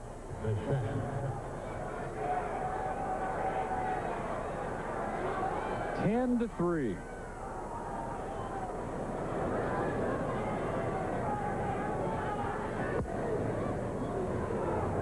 The question is, who do they give the error to? Well, we're still waiting. It's the first error of the night against the Dodgers. And the decision is Shaw. Shaw should have had it. Although far from a perfect delivery by Karros, as you pointed out. Now Bichette gets another shot. And he has torn up the Dodgers single-handedly tonight. A 2-run double in the 5th, RBI single in the 7th, RBI single in the 8th. Singled in the 2nd as well. 4 for 5 with a run scored. 4 now driven in. A 4 RBI night. He had 19 RBIs for the year. Sports Center to follow. Shaw ahead 1-2.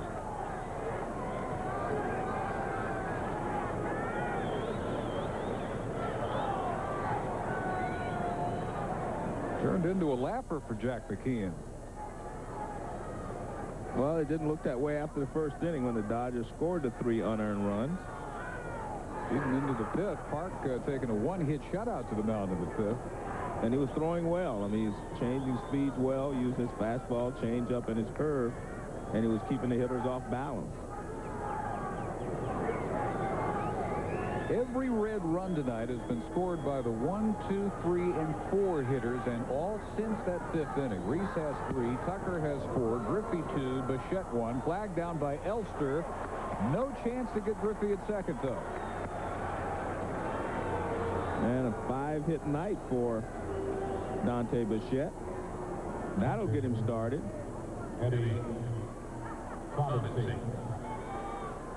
Yeah, this has turned into a real breakthrough for Dante.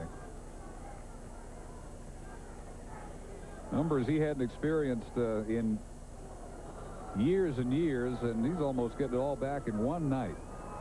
5 hits his last 6 trips. And aboard with Griffey at second, now Taubensee. He singled his last time up. Also aboard in a walk in the 4th inning. And while the Reds bullpen has maintained the level of its reputation tonight, completely different story for the Dodgers relievers. They have turned a tight game into a disaster.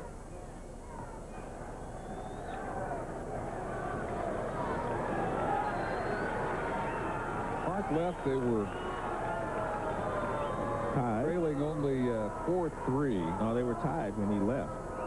Tied when they left, right. Hergus came in and quickly did away with that. Miller, Adams, and Shaw since then, and only Adams has been untouched. Right. The loss would go to Park, but they were tied, and he left a runner on base when he departed. That was Tucker, the last batter he faced. He hit him. Hergus entered in the 7th, walked Griffey, gave up the RBI single to Bichette, and the route was soon to be on. This is skied to Hollingsworth. And at last, Shaw and the Dodgers are out of the 9th. 2 more score. On 2 hits for Cincinnati, they take a 10-3 lead to the 9th. When we conclude, Sports Center with Kenny Mayne and Linda Cohn coming your way. Look at the NHL East battle, won by New Jersey to stay alive. Updating the Ray Lewis trial from Atlanta as well. Jose Vizcaino pinch hitting against the new Reds pitcher Dennis Reyes, former Dodger property. Vizcaino to be followed by Kruder and Kevin Elster. The 19th appearance for Reyes, 1-1 with a 6.75 ERA. Has not allowed an earned run in 10 of his last 11 appearances. 2-2 last year with 2 saves. In his first full year with Cincinnati, they got him in that Jeff Shaw trade back in '98. And down on strikes is Vizcaino. Reyes still just 23, but he came up young. This is already his 4th major league season. Out of Mexico, undrafted free agent signed in '93. Age 16 by L.A. Chad Kruder. And he reminded a lot of people of Fernando Valenzuela, the way he looks on the mound. Not nearly as successful, but has a slight resemblance to Fernando. When you see the profile, especially. 6'3", 246. Also from Mexico. Don Gullett, pitching coach, trying to restore his aggressiveness. A high ERA, about double what it was last year for Reyes. He's ahead of Kruder 1-2, 1 for 3 died for Chad.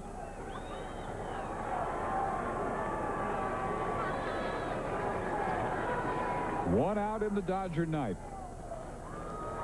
Only 3 runs they managed, all unearned in the 1st. Just missing the corner that time, 2-2. Dodgers went 1-2-3 in the 2nd and 3rd. Got 1 runner in the 4th against Chan-Ho Park, another in the 5th. Sullivan in 3 innings, strikes out 2, allows 2 hits. Does not walk a batter, and the pitcher of record for Cincinnati. And a lot of the fans are leaving, and you can hear individual people talk now. One guy just says, "Can I have your Dodger hat?" At least he asked nicely. Yeah. You know, if the guy in Chicago had done that, maybe this whole episode would never have occurred. Kruder walks, and unless a miraculous rally occurs, Cincinnati will improve to 26-20, and still a game and a half behind the Cardinals. Stretching out that margin, those two in the National League Central. They can win their 5th series in the last 6 with a positive spin on the end of the road trip.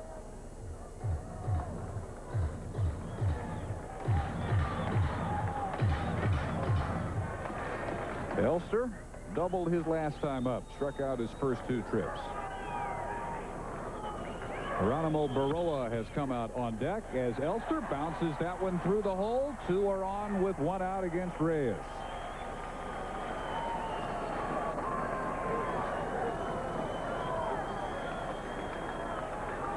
Well, if they had gotten this type of potential rally going against Park or Paris in the early innings, or Sullivan in the middle innings, there might still be a little drama involved here. But as Baroa makes his way to the plate, Bill just trying to keep anything at all alive against Reyes. McKeon gets to rest Scott Williamson and Danny Graves tonight. He was prepared to give each an inning, hopefully at the most tonight, and he gets a nice bonus. An off day tomorrow. Reyes missing outside to Baroa. Well, the Reds return home from Los Angeles tonight.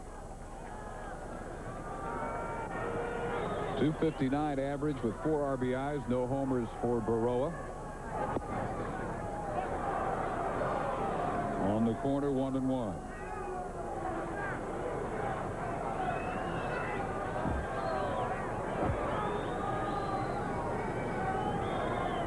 Cincinnati weathering what they have, the large period of time missed by Larkin, the season opening slumps by Griffey and Bichette. Bichette coming out in a big way tonight with a career-high 5 hits.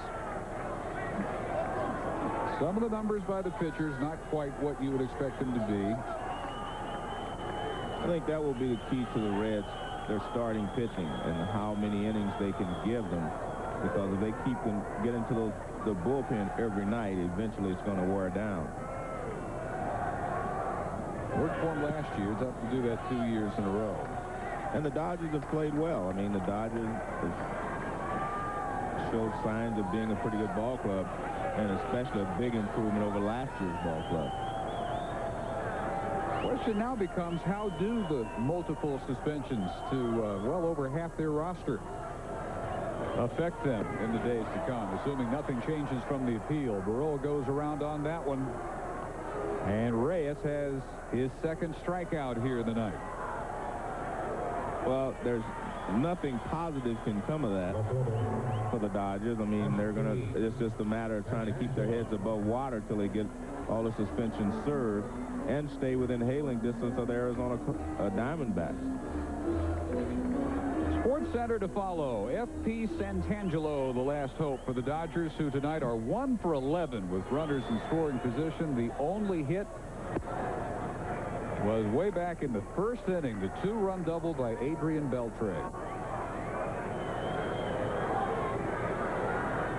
Reuter's at second after a walk. Elster's at first after a single.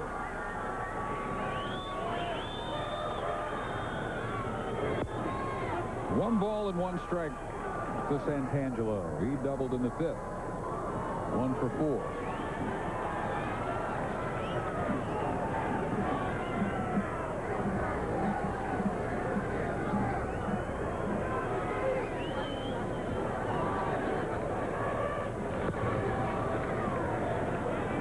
Pretty good looking pitch there. Just misses outside, says home plate umpire Wally Bell. 2-1.